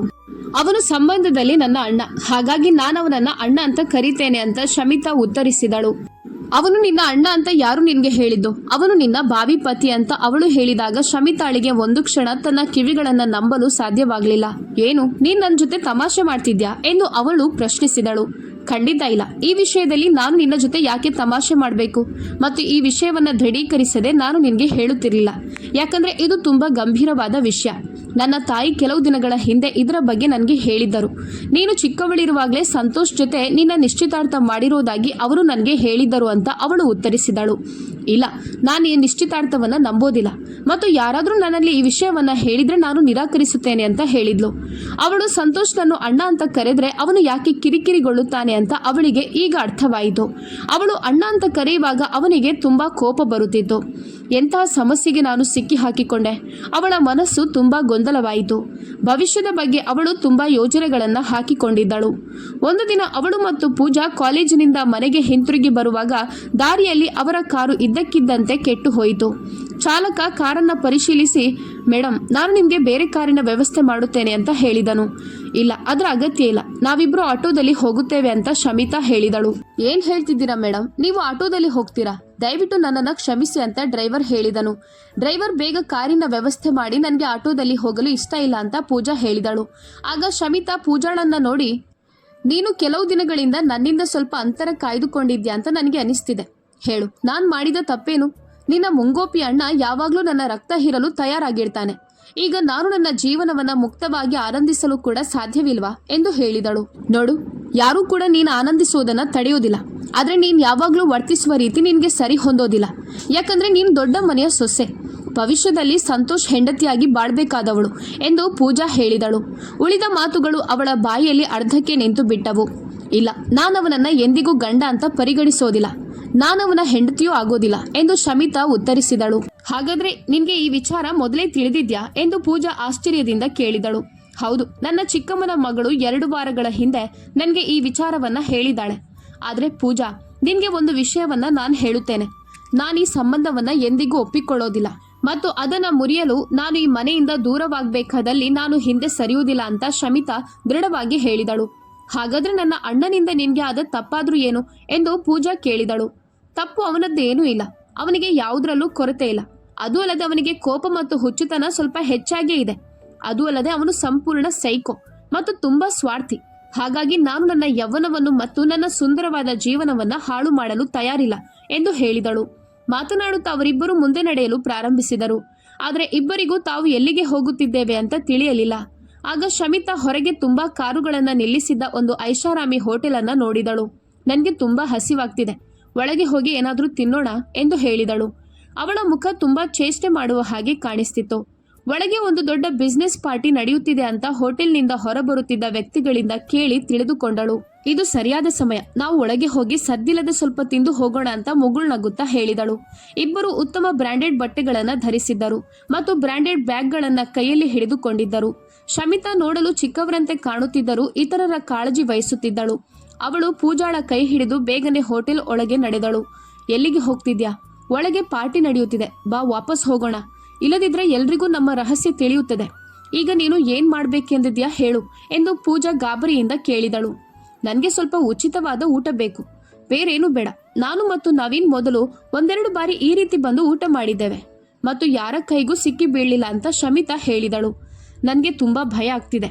ಯಾರೋ ಸಂತೋಷಣ್ಣನ ಹೆಸರನ್ನು ಕೂಗಿದ ಹಾಗೆ ಕೇಳಿಸ್ತು ಅಂತ ಪೂಜಾ ಮೆಲ್ಲನೆ ಪಿಸುಗುಟ್ಟಿದಳು. ಈ ಲೋಕದಲ್ಲಿ ಹಲವು ಜನ ಸಂತೋಷ್ ಎಂಬ ಹೆಸರಿನವರು ಇದ್ದಾರೆ. ನಿನ್ನ ಕಿವಿಗೆ ಯಾವಾಗ್ಲೂ ನಿನ್ನ ಅಣ್ಣನ ಹೆಸರೇ ಕೇಳಿಸುತ್ತದೆ ಅಂತ ಶಮಿತಾ ಕೋಪದಿಂದ ಹೇಳಿದಳು. ಇದನ್ನು ಕೇಳಿದ ಪೂಜಾ ಮೌನವಾದಳು. ಅವಳು ಬ್ಯಾಗಿನಿಂದ ತನ್ನ ಮೊಬೈಲ್ ಫೋನನ್ನು ತೆಗೆದು ನೋಡಿದಾಗ ಮನೆಯಿಂದ ಹಲವಾರು ಮಿಸ್ ಕಾಲ್ಗಳು ಬಂದಿತ್ತು. ಇದರಿಂದ ಅವಳಿಗೆ ತುಂಬಾ ಭಯವಾಯಿತು. ಆದರೆ ಅವಳ ಎದುರು ಕುಳಿತಿದ್ದ ಹುಡುಗಿ ಇದು ಯಾವುದರ ಗಮನವಿಲ್ಲದಂತೆ ತೋರುತ್ತಿತ್ತು. ಪೂಜಾ ಆಳವಾದ ಉಸಿರನ್ನ ತೆಗೆದುಕೊಂಡು, ಕೆಲವೊಮ್ಮೆ ಅಜ್ಜಿ ಹೇಳಿದ ಮಾತುಗಳು ನಿಜ ಅಂತ ನನಗೆ ತೋರುತ್ತದೆ. ಇತ್ತೀಚೆಗೆ ನೀನು ತುಂಬಾ ಹಠಮಾರಿಯಾಗಿದ್ಯಾ, ಯಾವುದರ ಬಗ್ಗೆಯೂ ತಲೆ ಕೆಡಿಸಿಕೊಳ್ಳೋದಿಲ್ಲ ಮತ್ತು ಯಾರನ್ನೂ ಪರಿಗಣಿಸೋದಿಲ್ಲ. ನಿನ್ಗೆ ಏನಾಗ್ತಿದೆ ಅಂತ ನನಗೆ ಕೆಲವೊಮ್ಮೆ ಆಶ್ಚರ್ಯವಾಗುತ್ತದೆ ಅಂತ ಹೇಳಿದಳು. ಆಗ ಶಮಿತಾ ತಣ್ಣನೆಯ ನಗುವಿನೊಂದಿಗೆ, ನನ್ನ ಬಗ್ಗೆ ಚಿಂತಿಸುವ ಬದಲು ಎಲ್ಲರೂ ತಮ್ಮನ್ನು ತಾವು ನೋಡಿಕೊಳ್ಬೇಕು. ನಾನು ನನ್ನ ತಾಯಿಯ ಮಾತಿಗೂ ಕೂಡ ಗಮನ ಕೊಡೋದಿಲ್ಲ. ನಾನು ಹುಟ್ಟಿದಾಗ ನನ್ನ ಅಜ್ಜಿಯ ಮಡಿಲಲ್ಲಿ ಬೆಳೆದೆ ಮತ್ತು ಬೆಳೆದು ದೊಡ್ಡವಳಾಗಿ ಒಬ್ಬ ಕ್ರೂರ ವ್ಯಕ್ತಿಯ ಕೈಯಲ್ಲಿ ಬಂಧಿಸಲ್ಪಟ್ಟಿದ್ದೇನೆ. ನನಗೆ ಈ ಜಗತ್ತಿನಲ್ಲಿ ಯಾವುದೇ ಬೆಲೆ ಇಲ್ಲ, ನನ್ನ ನಿರ್ಧಾರಗಳಿಗೆ ಯಾವುದೇ ಮಹತ್ವವಿಲ್ಲ ಅಂತ ಹೇಳಿದಳು. ಅವಳ ಸ್ವರದಲ್ಲಿ ದ್ವೇಷವು ತುಂಬಿಕೊಂಡಿತ್ತು. ಕಳೆದ ಕೆಲವು ದಿನಗಳಿಂದ ಅವಳು ಇದರ ಬಗ್ಗೆ ಆಳವಾಗಿ ಯೋಚಿಸುತ್ತಿದ್ದಳು. ಅವಳು ತನ್ನ ತಂದೆ ತಾಯಿಯ ಅತ್ಯಂತ ಕಿರಿಯ ಮಗಳು. ಆದರೆ ಸಂತೋಷ್ನ ತಂದೆ ಆ ಕುಟುಂಬದ ಹಿರಿಯ ಸಹೋದರನಾಗಿದ್ದರು. ಶಮಿತಾಳ ತಾಯಿ ಮೊದಲು ಬಿಸ್ನೆಸ್ ನೋಡಿಕೊಳ್ಳುತ್ತಿದ್ದರು. ನಂತರ ಅದರಿಂದ ನಿವೃತ್ತಿ ತೆಗೆದುಕೊಂಡು ಮನೆಯ ಜವಾಬ್ದಾರಿಗಳನ್ನು ವಹಿಸಿಕೊಂಡರು. ಅದೂ ಅಲ್ಲದೆ ಅವರು ಹಲವಾರು NGOಗಳನ್ನು ನಡೆಸ್ತಿದ್ರು. ಇದರಿಂದಾಗಿ ಅವರಿಗೆ ತನ್ನ ಮಗಳಿಗೆ ನೀಡಲು ಸಮಯವಿರಲಿಲ್ಲ. ಸಂತೋಷ್ ಏನಾದರೂ ಶಮಿತಾಳ ಬಗ್ಗೆ ದೂರು ನೀಡಿದರೆ ಅವರು ತಕ್ಷಣ ಅವಳಿಗೆ ಶಿಕ್ಷೆ ನೀಡುತ್ತಿದ್ದರು. ಅವಳ ಬಳಿ ಏನೂ ಕೇಳುತ್ತಿರಲಿಲ್ಲ ಮತ್ತು ಏನನ್ನು ಹೇಳಲು ಅವಕಾಶ ಕೊಡುತ್ತಿರಲಿಲ್ಲ. ಪ್ರತಿ ಬಾರಿಯೂ ತನ್ನ ಮಾತಿನಿಂದಲೇ ಶಮಿತಾಳಿಗೆ ಶಿಕ್ಷಿಸುತ್ತಿದ್ದರು. ಇದೆಲ್ಲವೂ ಶಮಿತಾಳ ಮನಸ್ಸಿಗೆ ತುಂಬಾ ನೋವುಂಟು ಮಾಡಿತ್ತು. ಆದರೆ ಅವಳಿಗೆ ಮೌನವಾಗಿರುವುದನ್ನು ಬಿಟ್ಟು ಬೇರೆ ದಾರಿ ಇರಲಿಲ್ಲ. ಆದರೆ ಈಗ ಅವಳ ಸಮಯ ಬಂದಿತ್ತು. ಅವಳು ದೃಢ ನಿಶ್ಚಯದಿಂದ ಇದ್ದಳು. ಅವಳು ತನ್ನ ಮೌನಕ್ಕೆ ಧ್ವನಿ ನೀಡಲು ತಯಾರಾಗಿದ್ದಳು. ಎಲ್ಲೋ ಏನೋ ತಪ್ಪಾಗಿದೆ ಅಂತ ನನಗೆ ಅನ್ನಿಸ್ತಿದೆ ಎಂದು ಪೂಜಾ ನಡುಗುತ್ತಾ ಹೇಳಿದಳು. ಏನಾಯ್ತು ಅಂತ ಹೇಳು ಎಂದು ಶಮಿತಾ ಅವಳಿಗೆ ತೀಕ್ಷ್ಣವಾಗಿ ಕೇಳಿದಳು. ಆಗ ಅವರಿಬ್ಬರು ಎದುರು ನೋಡುತ್ತಿದ್ದಂತೆ ಆಶ್ಚರ್ಯದಿಂದ ನಡುಗಿ ಹೋದರು. ನಾವು ನೋಡುತ್ತಿರುವುದು ಕನಸ ಎಂದು ಮಾತನಾಡಿಕೊಳ್ಳುತ್ತಾ ಇಲ್ಲಿಂದ ಓಡಿ ಹೋಗೋಣ ಅಂತ ಅವರಿಬ್ಬರು ಒಂದು ಹೆಜ್ಜೆ ಹಿಂದಕ್ಕೆ ಇಟ್ಟರು. ಪೂಜಾ ಓಡಿ ಹೋಗಿ ತಪ್ಪಿಸಿಕೊಂಡಳು. ಆದರೆ ಶಮಿತಾ ತಪ್ಪಿಸಿಕೊಳ್ಳುವಷ್ಟರಲ್ಲಿ ಹೊರಗಿನಿಂದ ಬಾಗಿಲು ಸದ್ದಿಲ್ಲದೆ ಲಾಕ್ ಆಯಿತು. ಇದರಿಂದಾಗಿ ಅವಳ ತಲೆ ಬಾಗಿಲಿಗೆ ಬಲವಾಗಿ ಬಡಿಯಿತು. ಸಂತೋಷ್ ಅಲ್ಲಿ ನಿಂತು ಕಾವಲುಗಾರನಿಗೆ ಸೂಚನೆಗಳನ್ನು ನೀಡಿದ್ದನು. ಅಲ್ಲಿದ್ದ ಜನರೆಲ್ಲರೂ ತಿರುಗಿ ಅವರತ್ತ ನೋಡಿದರು. ಅವಳು ಮೂಗನ್ನ ಹಿಡಿದು ನೆಲದ ಮೇಲೆ ಕುಳಿತುಕೊಂಡಳು. ನನ್ನ ಮೂಗು ಮುರಿದು ಹೋಯಿತು ಎಂದು ಅವಳು ಅಳಲು ಪ್ರಾರಂಭಿಸಿದಳು. ನೀನಿನ್ನೂ ಬಹಳಷ್ಟು ಕಳೆದುಕೊಳ್ಳಲು ತಯಾರಾಗಿರುವಂತ ಅವಳ ಹತ್ತಿರದಿಂದ ಒಂದು ಗಂಡಸಿನ ಧ್ವನಿ ಕೇಳಿಸಿತು. ನಡಿ ನನ್ ಜೊತೆ ಎಂದು ಸಂತೋಷ್ ಹೇಳಿದನು. ಇಲ್ಲ, ನಾನ್ ನಿನ್ ಜೊತೆ ಎಲ್ಲಿಗೂ ಬರೋದಿಲ್ಲ ಎಂದು ಅವಳು ಭಯದಿಂದ ತಲೆ ಅಲ್ಲಾಡಿಸಿದಳು. ನಾನು ನಿನ್ನನ್ನ ಕೇಳ್ತಿಲ್ಲ, ನಿನ್ಗೆ ಆದೇಶಿಸುತ್ತಿದ್ದೇನೆ. ಇಲ್ಲಿ ನೀನು ಸುಮ್ಮನೆ ತಲೆ ಹರಟೆ ಮಾಡಬೇಡ ಅಂತ ಹೇಳಿದನು. ದಯವಿಟ್ಟು ನನ್ನನ್ನ ಕ್ಷಮಿಸು ಸಂತೋಷಣ್ಣ, ನಾನ್ ನಿನ್ ಜೊತೆ ಎಲ್ಲಿಗೂ ಬರೋದಿಲ್ಲ. ನಾನು ಮನೆಗೆ ಹೋಗ್ಬೇಕು ಅಂತ ಹೇಳಿದಳು. ಮೊದಲನೆಯದಾಗಿ ನಾನ್ ನಿನ್ನ ಅಣ್ಣ ಅಲ್ಲ ಮತ್ತು ಕ್ಷಮೆ ನನ್ನ ನಿಘಂಟಿನಲ್ಲಿ ಅಸ್ತಿತ್ವದಲ್ಲಿ ಇಲ್ಲ. ತಪ್ಪು ಮಾಡಿದವನಿಗೆ ಶಿಕ್ಷೆ ಆಗಲೇಬೇಕು ಅಂತ ಹೇಳಿದನು. ಅವಳು ಸಂತೋಷ್ ಹಿಂದೆ ಅಡಗಿಕೊಳ್ಳಲು ಪ್ರಯತ್ನಿಸಿದಳು. ಯಾಕಂದ್ರೆ ಸುತ್ತುವರಿದ ಜನರಲ್ಲಿ ಹೆಚ್ಚಾಗಿ ಹುಡುಗಿಯರು ಅವಳನ್ನೇ ನೋಡುತ್ತಿದ್ದರು. ಈ ವಿಕೃತ ವ್ಯಕ್ತಿ ಸುಳ್ಳು ಹೇಳಿ ಎಷ್ಟು ಹುಡುಗಿಯರನ್ನ ತನ್ನ ಪ್ರೀತಿಯ ಜಾಲದಲ್ಲಿ ಸಿಲುಕಿಸಿರಬಹುದು ಅಂತ ಯಾರಿಗೂ ಗೊತ್ತಿಲ್ಲ. ಸಂತೋಷ್ ಕಣ್ಣುಗಳಲ್ಲಿ ಅಸೂಯೆ ಮತ್ತು ದ್ವೇಷ ಎದ್ದು ಕಾಣಿಸ್ತಿತ್ತು. ಎಲ್ಲರೂ ನಮ್ಮನ್ನ ಹೇಗೆ ನೋಡ್ತಿದ್ದಾರೆ ಅಂತ ನೋಡು ಎಂದು ಹೇಳಿದನು. ದಯವಿಟ್ಟು ಯಾರಾದರೂ ನನಗೆ ಈ ವ್ಯಕ್ತಿಯೊಂದಿಗೆ ಸಂಬಂಧವಿಲ್ಲ ಅಂತ ಒಪ್ಪಿಕೊಳ್ಳಿ. ಇಡೀ ಜಗತ್ತು ಇಂತಹ ಅಸಭ್ಯ ವ್ಯಕ್ತಿಯನ್ನು ಆಶೀರ್ವದಿಸಿದ್ರು ನನಗೆ ಈ ವ್ಯಕ್ತಿಯ ಸಹವಾಸ ಬೇಡ ಅಂತ ಅವಳು ಕೂಗಿ ಹೇಳಿದಳು. ನಿಜವಾಗಿಯೂ ಮನೆಯಲ್ಲಿ ಬೆಳೆದ ಕೋಳಿ ಸಾಂಬಾರಿನಲ್ಲಿರುವ ಬೇಳೆಯಂತೆ ಎಂಬ ಮಾತು ಅವನಿಗೆ ಸರಿಯಾಗಿ ಹೊಂದುತ್ತಿತ್ತು. ನಿಜವಾಗಿಯೂ ಅವನವಳಿಗೆ ಉಚಿತವಾಗಿ ಸಿಕ್ಕಿದ್ದನು. ಅದರಿಂದಾಗಿ ಅವಳು ಅವನಿಗೆ ಬೆಲೆ ಕೊಡುತ್ತಿರಲಿಲ್ಲ. ಆದರೆ ಸಂತೋಷ್ ಕಂಪನಿಯಲ್ಲಿ ಮತ್ತು ಅವನ ಆಪ್ತ ವಲಯದಲ್ಲಿ ದೊಡ್ಡ ದೊಡ್ಡ ಮನೆತನದ ಹುಡುಗಿಯರು ಅವನ ಮೇಲೆ ಕಣ್ಣಿಟ್ಟು ಅವರವನ ಹೆಂಡತಿಯಾಗಲು ಕಾಯುತ್ತಿದ್ದರು. ನನ್ನ ಜೊತೆಗೆ ವೇದಿಕೆಗೆ ಬಾ, ನಿನ್ನನ್ನು ನಾನು ನನ್ನ ಜೊತೆ ವೇದಿಕೆಗೆ ಕರೆದುಕೊಂಡು ಹೋಗುತ್ತಿದ್ದೇನೆ ಅಂತ ಹೇಳಿದನು. ಅವನ ಧ್ವನಿಯಲ್ಲಿ ಮಾಧುರ್ಯವಿತ್ತು. ಅವನ ಕಣ್ಣುಗಳಲ್ಲಿ ಸಂತೋಷವು ತುಂಬಿ ತುಳುಕುತ್ತಿತ್ತು. ಇದನ್ನು ನೋಡಿದ ಶಮಿತಾಳ ಹೃದಯ ಬಡಿಯುತ್ತಿತ್ತು. ಅವನ ನಗು ಅವಳನ್ನು ಚುಚ್ಚುತ್ತಿತ್ತು. ಅವನು ಬಲವಂತವಾಗಿ ನಗುತ್ತಿರುವುದು ಅವಳಿಗೆ ಸ್ಪಷ್ಟವಾಗಿ ಕಾಣಿಸುತ್ತಿತ್ತು. ಅವನ ನಗು ಕೃತಕವಾಗಿತ್ತು. ಅದು ನಕಲಿ ನಗು ಅಂತ ಅವಳಿಗೆ ತಿಳಿದಿತ್ತು. ಅವಳು ವೇದಿಕೆಯ ಮೇಲೆ ಬಂದು ನಿಂತಳು ಮತ್ತು ಅವನವಳ ಹತ್ತಿರ ಬಂದನು. ನಮಸ್ಕಾರ ಮಹಿಳೆಯರೇ ಮತ್ತು ಮಹನೀಯರೇ ಅಂತ ಸಂತೋಷ್ ತನ್ನ ಮಾತು ಪ್ರಾರಂಭಿಸಿದನು.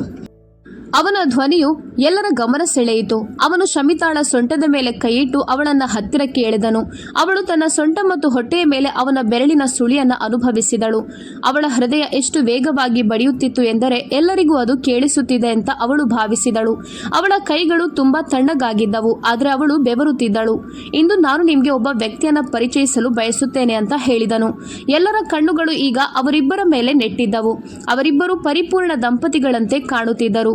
ಇವಳು ನನ್ನ ಹೆಂಡತಿ ಮಿಸೆಸ್ ಶಮಿತಾ ಸಂತೋಷ್ ಪಾಟೀಲ್ ಅಂತ ಪರಿಚಯ ಮಾಡಿಸಿದನು. ಇದನ್ನು ಕೇಳಿದಾಗ ಅವಳ ಕಿವಿಗೆ ಗಾಜು ಸುರಿದಂತಾಯಿತು. ಅವಳ ತುಟಿಗಳು ನಡುಗುತ್ತಿದ್ದವು. ಅವಳ ಮನಸ್ಸು ಮರಗಟ್ಟಿ ಹೋಯಿತು. ಇದು ಯಾವ ರೀತಿಯ ತಮಾಷೆ? ಅವಳ ಅಲ್ಲಿಯೇ ಕೂಗಿ ಎಲ್ರಿಗೂ ಸತ್ಯ ಹೇಳಬೇಕು ಅಂತ ಭಾವಿಸಿದಳು. ಆದರೆ ಅವಳ ಧ್ವನಿ ಗಂಟಲಿನಲ್ಲಿಯೇ ಸಿಲುಕಿಕೊಂಡಿತು. ಅವಳು ತಲೆಬಾಗಿಸಿ ನಿಂತಳು. ಸಂತೋಷ್ ಮುಗುಳ್ನಕ್ಕು ಮಾತು ಮುಂದುವರಿಸಿದನು. ಅವಳು ತುಂಬಾ ನಾಚಿಕೆ ಸ್ವಭಾವದವಳು ಅಂತ ಹೇಳಿದನು. ಇದನ್ನು ಕೇಳಿದಾಗ ಎಲ್ಲರೂ ನಗಲು ಶುರು ಮಾಡಿದರು. ಕೆಲವರ ಮುಖದಲ್ಲಿ ಮೋಜು ಮತ್ತು ಕೆಲವರ ಮುಖದಲ್ಲಿ ಅಸೂಯೆ ಕಾಣಿಸ್ತಿತ್ತು. ವರದಿಗಾರರು ತಕ್ಷಣ ಅವರ ಕಡೆಗೆ ಹೋದರು. ಸಂತೋಷ್ ವೇದಿಕೆಯಿಂದ ಕೆಳಗಿಳಿಯುತ್ತಿದ್ದಂತೆ ಸ್ವತಃ ಮಾಧ್ಯಮಗಳಿಗೆ ಸಂದರ್ಶನಗಳನ್ನು ನೀಡಲು ಪ್ರಾರಂಭಿಸಿದನು. ಯಾಕಂದ್ರೆ ಅವನು ತುಂಬಾ ದೊಡ್ಡ ಕಂಪನಿಯ ಮಾಲೀಕನಾಗಿದ್ದನು. ಅಷ್ಟರಲ್ಲಿ ಶಮಿತಾ ಹೊರಬರಲು ಪ್ರಯತ್ನಿಸಿದಳು, ಆದರೆ ಅದು ವಿಫಲವಾಯಿತು. ಆಗ ಅವಳು, ಓ ದೇವ್ರೆ, ನಾನೀಗ ಏನ್ ಮಾಡ್ಲಿ? ನಾನೆಂಥ ಗೊಂದಲದಲ್ಲಿ ಸಿಲುಕಿದ್ದೇನೆ ಎಂದು ಮನಸ್ಸಿನಲ್ಲಿ ಅಂದುಕೊಂಡಳು. ಅವಳು ಉಸಿರು ಬಿಗಿಯಾಗಿ ಹಿಡಿದುಕೊಂಡಳು. ಅವಳ ಹೃದಯ ಈಗ ಸಿಡಿಯುತ್ತದೆ ಅಂತ ಅವಳು ಭಾವಿಸಿದಳು. ಈ ವ್ಯಕ್ತಿಯ ಹೆಸರನ್ನ ತನ್ನ ಜೀವನದೊಂದಿಗೆ ಸೇರಿಸುವುದನ್ನು ಅವಳಿಂದ ಊಹಿಸಲು ಸಾಧ್ಯವಾಗಲಿಲ್ಲ. ಆದರೆ ಈಗ ಅವನು ಅವಳನ್ನ ಎಲ್ಲರ ಮುಂದೆ ನಿಲ್ಲಿಸಿ ಇವಳೇ ನನ್ನ ಹೆಂಡತಿ ಅಂತ ಹೇಳಿದ್ದನು. ಅವನು ಸಂದರ್ಶನವನ್ನ ಮುಗಿಸಿ ಹಿಂತಿರುಗುವಾಗ ನೇರವಾಗಿ ಅವಳ ಬಳಿಗೆ ಬಂದನು. ನೀನು ಊಟ ಮಾಡಿದ್ಯಾ ಅಂತ ಅವಳ ಮುಖದ ಹತ್ತಿರ ಬಾಗಿ ಕೇಳಿದನು. ಅವಳವನನ್ನ ದಿಟ್ಟಿಸಿ ನೋಡಿದಳು. ಏನಾಯ್ತು ಡಿಯರ್ ಎಂದು ಅವನು ಪ್ರೀತಿಯಿಂದ ಮಾತನಾಡಿಸಿದನು. ನಾನು ನಿನ್ನನ್ನು ಎಷ್ಟು ದ್ವೇಷಿಸ್ತೇನೆ ಅಂತ ನಿನಗೆ ಊಹಿಸಲು ಸಾಧ್ಯವಿಲ್ಲ ಅಂತ ಅವಳು ಹೇಳಿದಳು. ಸಂತೋಷ್ ಮುಖದಲ್ಲಿ ತಣ್ಣನೆಯ ನಗು ಕಾಣಿಸಿಕೊಂಡಿತು. ನಾನು ಕೂಡ ನಿನ್ನನ್ನು ಪ್ರೀತಿಸೋದಿಲ್ಲ. ನಾನು ಪ್ರೀತಿಸ್ತಿದ್ದೇನೆ ಅಂತ ನೀನು ಭಾವಿಸಬೇಡ. ಅದಕ್ಕಾಗಿ ನಾನು ನಮ್ಮ ಸಂಬಂಧದ ಬಗ್ಗೆ ಎಲ್ರಿಗೂ ಕೇಳುವಂತೆ ಹೇಳಿದ್ದೇನೆ. ಇದು ಕೇವಲ ಆರಂಭ. ಮುಂದೆ ಏನಾಗುತ್ತದೆ ಅಂತ ನೀನೇ ಕಾದು ನೋಡು ಎಂದು ಹೇಳಿದನು. ಅವನ ಸ್ವರದಲ್ಲಿ ಸೇಡು ತುಂಬಿಕೊಂಡಿತ್ತು. ನಾನು ನಿನಗೆ ಏನಾದರೂ ಮಾಡಲು ಹೇಳಿದಾಗಲೆಲ್ಲ ನೀನು ನನಗೆ ಬೆನ್ನು ತಿರುಗಿಸಿ ನಿಂತಿದ್ಯಾ. ಈಗ ನಾನು ಸೇಡು ತೀರಿಸಿಕೊಳ್ಳುವ ಸಮಯ ಬಂದಿದೆ. ಮಾನಸಿಕವಾಗಿ ಸಿದ್ಧಳಾಗಿರು. ಇಲ್ಲದಿದ್ದರೆ ನನ್ನ ಸೇಡನ್ನು ಎದುರಿಸಲು ನಿನ್ನಿಂದ ಸಾಧ್ಯವಿಲ್ಲ ಅಂತ ಹೇಳಿದನು. ಅವಳು ಹಿಂದೆ ಸರಿಯಲು ಪ್ರಯತ್ನಿಸಿದಾಗ ಅವನು ಮುಗುಳ್ನಗುತ್ತಾ ಈಗ ಮನೆಗೆ ಹೋಗೋಣ ಅಂತ ಹೇಳಿದನು. ಈಗಾಗಲೇ ತುಂಬಾ ತಡವಾಗಿದೆ. ಅಪ್ಪ ಅಮ್ಮ ನಮ್ಮ ಬಗ್ಗೆ ಚಿಂತಿಸ್ತಿರ್ತಾರೆ ಅಂತ ಹೇಳಿ ಅವನು ಅವಳ ಸೊಂಟದ ಸುತ್ತಲೂ ಕೈ ಹಾಕಲು ಹೊರಟನು. ಅವಳವನ ಕೈಯನ್ನು ತಡೆದಳು. ಅವನು ಅವಳ ತೋಳನ ಬಿಗಿಯಾಗಿ ಹಿಡಿದು, ನಾನು ಇವತ್ತು ನಿನ್ನನ್ನು ಕ್ಷಮಿಸುತ್ತೇನೆ, ಆದರೆ ಮತ್ಯಾವತ್ತೂ ಈ ತಪ್ಪನ್ನ ಮಾಡಬೇಡ ಅಂತ ಹೇಳಿದನು. ಅವನ ಹಿಡಿತ ಎಷ್ಟು ಬಿಗಿಯಾಗಿತ್ತೆಂದರೆ ಅವಳ ಹೃದಯ ನಡುಗಿ ಹೋಯಿತು. ಅವಳ ಕಣ್ಣಿನಿಂದ ಕಣ್ಣೀರು ನಿರಂತರವಾಗಿ ಹರಿಯುತ್ತಿತ್ತು. ಆದರೆ ಅವಳ ಪಕ್ಕದಲ್ಲಿ ನಡೆಯುತ್ತಿದ್ದ ಅವನಿಗೆ ಇದ್ಯಾವುದೂ ತಿಳಿದಿರಲಿಲ್ಲ. ಅವನು ಮನೆಗೆ ತಲುಪಿ ಎಲ್ಲರನ್ನೂ ಕರೆದು ಅವನ ಮತ್ತು ಶಮಿತಾಳ ಮದುವೆ ಮತ್ತು ರಿಸೆಪ್ಷನ್ ಒಟ್ಟಿಗೆ ಮಾಡಲು ಬಯಸುವುದಾಗಿ ಹೇಳಿದನು. ಎಲ್ಲರ ಮುಖದಲ್ಲಿ ಆಶ್ಚರ್ಯವೇ ಕಾಣಿಸಿತು. ಮಗನೇ, ಎಲ್ಲವೂ ಸರಿಯಾಗಿದೆ ತಾನೆ ಎಂದು ಶಮಿತಾಳ ತಾಯಿ ಕೇಳಿದರು. ಹೌದು ಅತ್ತೆ, ಎಲ್ಲವೂ ಚೆನ್ನಾಗಿದೆ. ಈಗ ನನಗೆ ಇವಳನ್ನ ಬಿಟ್ಟು ಬದುಕಲು ಸಾಧ್ಯ ಇಲ್ಲ ಎಂದು ಮೃದುವಾಗಿ ಹೇಳಿದನು. ಅವನು ದೃಢ ನಿಶ್ಚಯವಾಗಿ ಹೇಳೋದನ್ನ ಅವಳು ಕೇಳಿಸಿಕೊಂಡಳು. ಆಗ ಶಮಿತಾ, ನಾನಿವನನ್ನ ಮದುವೆ ಆಗಲು ಸಾಧ್ಯವಿಲ್ಲ ಅಂತ ಕಿರುಚಿದಳು. ಸಂತೋಷ್ ತನ್ನ ಕಿವಿಗಳನ್ನ ಕೈ ಹಿಡಿದು ಮುಚ್ಚಿದನು. ಒಳ್ಳೆಯ ಸ್ವಭಾವವಿರುವ ಮಹಿಳೆಯರು ಈ ರೀತಿ ಕಿರುಚೋದಿಲ್ಲ. ನೀನು ಒಳ್ಳೆಯವಳಾಗಿದ್ದರೆ ಒಳ್ಳೆಯ ನಡವಳಿಕೆಯನ್ನು ಬೆಳೆಸಬೇಕು. ನೀನು ಯಾವಾಗಲೂ ಜೋರಾಗಿ ಕಿರುಚಾಡಿಕೊಂಡು ಗಲಾಟೆ ಮಾಡ್ತಿರ್ತೀಯ. ಅದು ನನಗೆ ಇಷ್ಟವಾಗೋದಿಲ್ಲ ಅಂತ ಹೇಳಿದನು. ನಂತರ ಅವಳ ತಾಯಿಯ ಹತ್ತಿರ, ಆಂಟಿ ದಯವಿಟ್ಟು ಇವಳಿಗೆ ಸ್ವಲ್ಪ ನಡವಳಿಕೆಯನ್ನು ಕಲಿಸಿಕೊಡಿ ಅಂತ ಹೇಳಿದನು. ನಂತರ ಅವನು ತನ್ನ ರೂಮಿಗೆ ಹೊರಟು ಹೋದನು. ಶಮಿತಾ ಒಳಗೊಳಗೆ ಕುದಿಯುತ್ತಿದ್ದಳು. ಅವನು ಯಾರಂತ ತಿಳಿದುಕೊಂಡಿದ್ದಾನೆ? ನನ್ನನ್ನು ಖರೀದಿಸಬಹುದು ಅಂತ ಅವನು ಭಾವಿಸಿದ್ದಾನಾ ಎಂದು ಜೋರಾಗಿ ಕೋಪದಿಂದ ಕೇಳಿದಳು. ಆಗ ಅವಳ ತಾಯಿ ಅವಳ ಕೆನ್ನೆಗೆ ಬಲವಾಗಿ ಹೊಡೆದರು. ನೀನೇನ್ ಮಾಡಿದ್ಯಾ ಅಂತ ಹೇಳು ಎಂದು ಅವಳ ತಾಯಿ ಅವಳ ತೋಳನ್ನ ಹಿಡಿದು ಅಲ್ಲಾಡಿಸಿದರು. ನಾನೇನು ಮಾಡ್ಲಿಲ್ಲ ಅಮ್ಮ, ಅವನು ನನ್ನ ಜೀವನವನ್ನ ಹಾಳು ಮಾಡ್ತಿದ್ದಾನೆ. ನೀನ್ ಯಾವಾಗ್ಲೂ ನನ್ನನ್ನೇ ಯಾಕೆ ದೂರ್ತೀಯ? ನನ್ನ ಸಂತೋಷದ ಜೀವನವನ್ನ ಹಾಳು ಮಾಡಲು ಅವನು ಹಾವಿನಂತೆ ಹೊಂಚು ಹಾಕುತ್ತಿರುವುದನ್ನ ನೀನ್ ಯಾಕೆ ನೋಡ್ತಿಲ್ಲ? ನನ್ಗೆ ಅವನ ಗುಲಾಮನಾಗಿ ಬದುಕಲು ಸಾಧ್ಯ ಇಲ್ಲ ಮತ್ತು ನಾನು ಅವನ ಆದೇಶಗಳನ್ನ ಎಂದಿಗೂ ಪಾಲಿಸೋದಿಲ್ಲ. ನನ್ನ ಪ್ರಾಣವನ್ನ ಕೊಡುತ್ತೇನೆ ಹೊರತು ಅವನನ್ನ ಮದುವೆಯಾಗುವುದಿಲ್ಲ ಅಂತ ದೃಢವಾಗಿ ಹೇಳಿದಳು. ಆಗ ಅವಳ ತಾಯಿ, ನೀನು ಅವನನ್ನ ಮದುವೆಯಾಗದಿದ್ದರೆ ನನ್ನ ಶವವನ್ನು ನೋಡುತ್ತೀಯ ಅಂತ ಹೇಳಿದ್ರು. ಇದನ್ನ ಕೇಳಿ ಅವಳ ರಕ್ತ ಹೆಪ್ಪುಗಟ್ಟಿದಂತಾಯಿತು. ಅವಳು ಉಸಿರನ್ನ ಬಿಗಿಯಾಗಿ ಹಿಡಿದಳು. ಅವನ ಜೊತೆ ನನ್ನ ನಿಶ್ಚಿತಾರ್ಥ ಈಗಾಗಲೇ ನಡೆದು ಹೋಗಿದೆ. ನಮ್ಮ ಕುಟುಂಬದಲ್ಲಿ ಒಮ್ಮೆ ನಿಶ್ಚಿತಾರ್ಥ ನಡೆದ್ರೆ ಅದ್ಯಾವತ್ತೂ ಮುರಿದು ಹೋಗೋದಿಲ್ಲ. ನಿನ್ನಿಂದಾಗಿ ನಾನು ಈಗಾಗಲೇ ಸಾಕಷ್ಟು ಅವಮಾನಗಳನ್ನ ಅನುಭವಿಸಿದ್ದೇನೆ. ನಾನಿನ್ನು ಮುಂದೆ ಬದುಕಲು ಬಯಸೋದಿಲ್ಲ ಎಂದು ಅವಳ ತಾಯಿ ಹೇಳಿದರು. ಅಮ್ಮ, ನೀನು ನನಗೆ ಈ ರೀತಿ ಮಾಡಲು ಹೇಗೆ ಸಾಧ್ಯ ಎಂದು ಕೇಳಬೇಕೆಂದುಕೊಂಡ ಅವಳ ಮಾತುಗಳು ಅರ್ಧದಲ್ಲಿ ನಿಂತು ಹೋದವು. ಅವಳಿಗೆ ಏನು ಹೇಳಲು ಸಾಧ್ಯವಾಗಲಿಲ್ಲ. ಅವಳು ತನ್ನ ರೂಮಿಗೆ ಹೋಗಿ ಕಣ್ಣೀರು ಸುರಿಸಿದಳು. ನಂತರ ತನ್ನೆಲ್ಲ ಧೈರ್ಯವನ್ನ ಒಟ್ಟುಗೂಡಿಸಿ ಸಂತೋಷ್ ರೂಮಿಗೆ ಹೋದಳು. ನಾನು ನಿನ್ನ ಜೊತೆ ಒಂದು ಮುಖ್ಯವಾದ ವಿಷಯವನ್ನ ಮಾತನಾಡಬೇಕು ಅಂತ ಹೇಳಿ ತನ್ನ ಕಣ್ಣೀರನ್ನು ಒರೆಸಿಕೊಂಡಳು. ಸಂತೋಷ್ ಅವಳನ್ನ ನೋಡಿದನು. ಅವನ ಕಣ್ಣುಗಳು ಸ್ವಲ್ಪ ಮೃದುವಾಗಿದ್ದವು ಮತ್ತು ಸ್ವರವು ತುಂಬಾ ತಣ್ಣಗಾಗಿತ್ತು. ನಾನೀಗ ತುಂಬಾ ಒಳ್ಳೆಯ ಮನಸ್ಥಿತಿಯಲ್ಲಿದ್ದೇನೆ. ನೀನು ನಿನ್ನ ಮೂರ್ಖತನದ ಮಾತುಗಳನ್ನಾಡಿ ಅದನ್ನ ಹಾಳು ಮಾಡಬೇಡ ಅಂತ ಹೇಳಿದನು.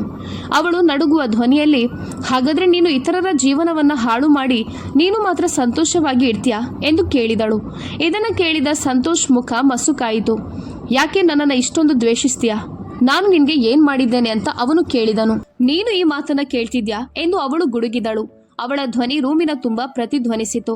ಅವಳ ಕಣ್ಣುಗಳಲ್ಲಿ ಕೋಪ ಮತ್ತು ನೋವು ಸುಲಿದಾಡ್ತಿತ್ತು.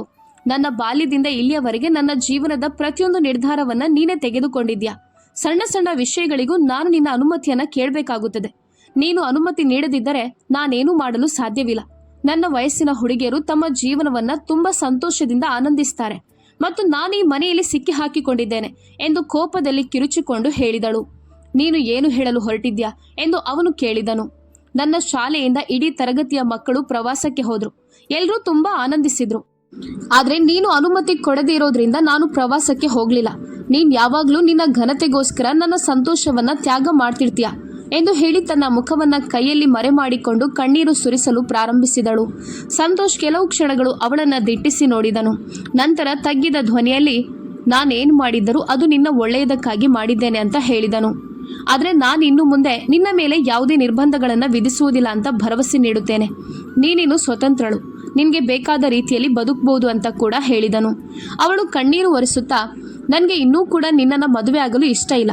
ನಾನು ಇದನ್ನು ಹೇಳಿ ಹೋಗಲು ಬಂದಿದ್ದೇನೆ ಅಂತ ಹೇಳಿದಳು. ಇದನ್ನು ಕೇಳಿದ ಅವನು ಇದ್ದಕ್ಕಿದ್ದಂತೆ ಎದ್ದು ಬಂದು ಗೋಡೆಗೆ ಗುದ್ದಿದನು. ನೀನು ನನ್ನನ್ನು ಮಾತ್ರ ಮದುವೆ ಆಗಬೇಕು. ಅದು ನೀನು ಸಂತೋಷದಿಂದ ಒಪ್ಪಿಕೊಳ್ಳುತ್ತೀಯೋ ಅಥವಾ ದುಃಖದಿಂದ ಮದುವೆ ಆಗ್ತೀಯೋ ನನಗೆ ಗೊತ್ತಿಲ್ಲ. ನಿನ್ನ ಎಲ್ಲ ಇತರ ದೂರುಗಳನ್ನು ನಾನು ಕೇಳಿದ್ದೇನೆ ಮತ್ತು ಸಮಯ ಬಂದಾಗ ಎಲ್ಲವನ್ನು ಸರಿಪಡಿಸಿದ್ದೇನೆ.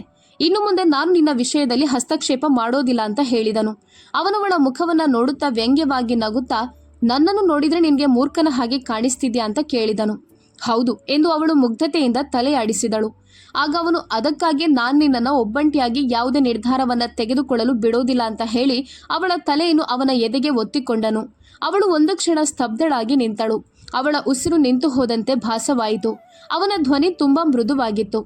ನೀನು ನನ್ನನ್ನು ಮದುವೆಯಾಗಿ ನಿನ್ನ ಗುಲಾಮನಾಗಿ ಇಟ್ಟುಕೊಳ್ಳಲು ಬಯಸ್ತಿದ್ಯಾ ಅಂತ ನನಗೆ ತಿಳಿದಿದೆ ಅಂತ ಶಮಿತಾ ಹೇಳಿದಳು. ಆಗ ಅವನು ಆಳವಾದ ಉಸಿರನ್ನ ತೆಗೆದುಕೊಂಡು ಸ್ವಲ್ಪ ಹಿಂದೆ ಸರಿದನು. ಅಂದ್ರೆ ನೀನಿನ್ನೂ ಕೂಡ ನನ್ನನ್ನು ನಂಬೋದಿಲ್ಲ ಅಂತ ಹೇಳುವಾಗ ಅವನ ಧ್ವನಿ ಭಾರವಾಗಿತ್ತು. ನಾನು ಕೋಪದಿಂದ ವರ್ತಿಸಿದ್ರೆ ಎಲ್ಲರೂ ನನ್ನನ್ನು ದೂಷಿಸ್ತಾರೆ ಮತ್ತು ಪ್ರೀತಿಯಿಂದ ಮಾತನಾಡಿದ್ರೆ ಜನರು ಅನುಮಾನಿಸಲು ಪ್ರಾರಂಭಿಸ್ತಾರೆ. ಹೇಳು, ನಾನೇನ್ ಮಾಡಬೇಕು ಎಂದು ಕೇಳಿದನು. ಆಗ ಅವಳು ನಡುಗುವ ಧ್ವನಿಯಲ್ಲಿ, ನನ್ನ ಜೀವನದಿಂದ ದೂರ ಹೋಗು ಅಂತ ಹೇಳಿದಳು. ನಾನು ಹಾಗೆ ಮಾಡಲು ಸಾಧ್ಯ ಇಲ್ಲ ಎಂದು ಅವನು ಶಾಂತವಾಗಿ ಹೇಳಿದನು. ನೀನೇನು ಆಜ್ಞಾಪಿಸಿದ್ರು ನಾನು ನಿನ್ನ ಮಾತನ್ನ ಕೇಳುತ್ತೇನೆ ಅಂತ ಅವನು ತಲೆ ಬಾಗಿಸಿ ಹೇಳಿದನು. ಅವಳ ಹೃದಯ ಬಡಿತವು ವೇಗವಾಯಿತು. ಅವಳು ಕೋಣೆಯಿಂದ ಹೊರಗೆ ಹೋದಳು. ಅವನು ಇದ್ದಕ್ಕಿದ್ದಂತೆ ಯಾಕೆ ಇಷ್ಟು ಒಳ್ಳೆಯವನಾಗಿದ್ದಾನೆ, ಅವನ ಮನಸ್ಸಿನಲ್ಲಿ ಏನು ನಡೆಯುತ್ತಿದೆ ಅಂತ ಅವಳು ಮೆಲ್ಲನೆ ಗೊಣಗುತ್ತಿದ್ದಳು. ಓ ದೇವ್ರೆ, ಈ ಮನುಷ್ಯನಿಂದ ನನ್ನನ್ನು ಕಾಪಾಡುವಂತ ಮನಸ್ಸಿನಲ್ಲೇ ಪ್ರಾರ್ಥಿಸಿದಳು. ಮನೆಯಲ್ಲಿ ಮದುವೆಯ ಸಿದ್ಧತೆಗಳು ಪ್ರಾರಂಭವಾಗಿದ್ದವು. ಅವಳ ತಾಯಿ ಅವಳ ಹತ್ತಿರ ಬಂದು ಅವಳನ್ನು ತಬ್ಬಿಕೊಂಡು ಅಳಲು ಪ್ರಾರಂಭಿಸಿದರು. ಶಮಿತಾಳ ಹೊಟ್ಟೆಯ ಒಳಗೆ ಬೆಂಕಿಯ ಜ್ವಾಲೆ ಹೊತ್ತಿಕೊಂಡಿತ್ತು. ಅಮ್ಮ, ನನಗೆ ನಿನ್ನ ಅವಶ್ಯಕತೆ ಇದ್ದಾಗ ನೀನು ನನ್ನನ್ನು ಒಬ್ಬಂಟಿಯಾಗಿ ಬಿಟ್ಟು ಹೋಗಿದ್ಯಾ ಅಂತ ಹೇಳಿದಳು.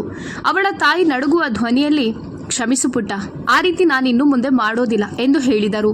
ಅವರು ಶಮಿತಾಳ ಕೈಯನ್ನು ಬಿಗಿಯಾಗಿ ಹಿಡಿದು, ಸಂತೋಷ್ ಕಣ್ಣಿನಲ್ಲಿ ನಿನ್ನ ಮೇಲೆ ಇರುವ ಪ್ರೀತಿಯನ್ನ ನಾನು ನೋಡಿದ್ದೇನೆ. ಅವನು ಮಾತಿನಲ್ಲಿ ಒರಟ ಮತ್ತು ಮುಂಗೋಪಿ ಇರಬಹುದು, ಆದರೆ ಅವನ ಹೃದಯ ತುಂಬಾ ಒಳ್ಳೆಯದು ಅಂತ ಹೇಳಿದರು. ಶಮಿತಾ ಅವರನ್ನೇ ದಿಟ್ಟಿಸಿ ನೋಡಿದಳು. ಅವರ ಮುಖದಲ್ಲಿ ನೋವು ಮತ್ತು ಅಸಹಾಯಕತೆ ಎರಡೂ ಕಾಣಿಸುತ್ತಿತ್ತು. ಅವನು ನಿನ್ನನ್ನು ತುಂಬಾ ಪ್ರೀತಿಸುತ್ತಾನೆ.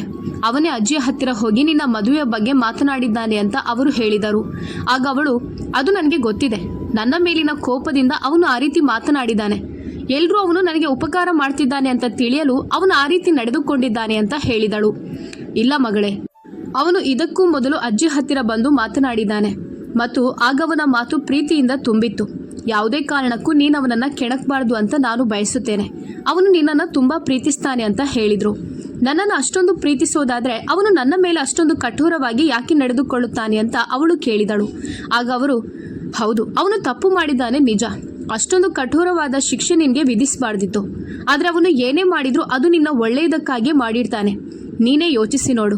ಈ ಮನೆಯಲ್ಲಿ ತುಂಬ ಮಹಿಳೆಯರು ಮತ್ತು ಹುಡುಗಿಯರಿದ್ದಾರೆ, ಆದರೆ ಅವನು ಬೇರೆ ಯಾವ ಹುಡುಗಿಯ ವ್ಯಕ್ತಿತ್ವದ ಬಗ್ಗೆ ಎಂದಿಗೂ ಆಸಕ್ತಿ ವಹಿಸಲಿಲ್ಲ. ಯಾಕಂದರೆ ಅವನು ನಿನ್ನ ಬಗ್ಗೆ ಅತಿಯಾದ ಪೊಸೆಸಿವ್ ಆಗಿದ್ದಾನೆ. ಅವತ್ತು ನೀನು ಸ್ವಲ್ಪ ತಡವಾಗಿ ಬಂದಿದ್ಯಾ. ನೀನು ನಿನ್ನ ಸ್ನೇಹಿತರೊಂದಿಗೆ ಹೋಗಿರುವುದು ನನಗೆ ತಿಳಿದಿತ್ತು, ಆದರೆ ಅದು ಅವನಿಗೆ ತಿಳಿದಿರಲಿಲ್ಲ.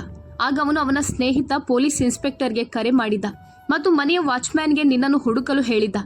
ಇದರಲ್ಲಿ ಯೋಚಿಸಲು ಏನೂ ಇಲ್ಲ ಅಂತ ನಾನು ಅವನಿಗೆ ಹೇಳಿದ್ದೆ. ಆ ದಿನ ಅವನ ಕಣ್ಣುಗಳಲ್ಲಿ ನಿನ್ನ ಬಗ್ಗೆ ಇರುವ ಕಾಳಜಿಯನ್ನು ನಾನು ನೋಡಿದ್ದೇನೆ ಮತ್ತು ಆ ಕ್ಷಣದಲ್ಲಿ ನಾನು ನನ್ನ ಮಗಳನ್ನು ಅಂತಹ ಜವಾಬ್ದಾರಿಯುತ ವ್ಯಕ್ತಿಗೆ ಒಪ್ಪಿಸ್ತಿದ್ದೇನೆ ಅಂತ ನನಗೆ ಮನವರಿಕೆಯಾಯಿತು ಎಂದು ಹೆಮ್ಮೆಯಿಂದ ಹೇಳಿದರು. ಅಮ್ಮ, ಅವನು ನನಗೇನಾದರೂ ತೊಂದರೆ ಕೊಟ್ಟರೆ ನಾನು ಅವನನ್ನು ಕತ್ತು ಹಿಸುಕಿ ಅಲ್ಲಿಯೇ ಸಾಯಿಸುತ್ತೇನೆ ಅಂತ ಅವಳು ಹೇಳಿದಳು. ಹೀಗೆ ಅಸಂಬದ್ಧವಾಗಿ ಮಾತನಾಡಬೇಡ ಅಂತ ನಾನು ನಿನಗೆ 1000 ಬಾರಿ ಹೇಳಿದ್ದೇನೆ. ನಿನ್ನ ಮನಸ್ಸಿನಲ್ಲಿರುವ ಎಲ್ಲ ಉದ್ವೇಗಗಳನ್ನು ತೆಗೆದುಹಾಕು. ದೇವರ ಮೇಲೆ ನಂಬಿಕೆ ಇಡು. ಎಲ್ಲವೂ ಸರಿಯಾಗಲಿದೆ. ನಿನ್ನ ತಾಯಿಯ ಮಾತಿನ ಮೇಲೆ ನಿನಗೆ ಗೌರವ ಇದ್ರೆ ನನ್ನ ಮಾತನ್ನು ನಂಬು. ನಿನ್ನ ತಾಯಿ ಯಾವುದೇ ಕಾರಣಕ್ಕೂ ನಿನಗೆ ಹಾನಿ ಮಾಡೋದಿಲ್ಲ. ನಾನು ನಿನ್ನನ್ನು ತುಂಬ ಪ್ರೀತಿಸುತ್ತೇನೆ ಮಗಳೇ. ಆದರೆ ನಾನು ನನ್ನ ಪ್ರೀತಿಯನ್ನು ಎಂದಿಗೂ ಬಹಿರಂಗವಾಗಿ ವ್ಯಕ್ತಪಡಿಸಲು ನನ್ನಿಂದ ಸಾಧ್ಯವಾಗಲಿಲ್ಲ. ಇದರಿಂದ ನನ್ನ ಮತ್ತು ನಿನ್ನ ನಡುವೆ ಸಮಸ್ಯೆಯಾಗಿದೆ. ನನ್ನ ಹೃದಯ ಯಾವಾಗಲೂ ನಿನ್ನ ಬಗ್ಗೆ ಚಿಂತೆ ಮಾಡುತ್ತಿತ್ತು, ಆದರೆ ಆ ಚಿಂತೆ ಮೌನವಾಗಿತ್ತು.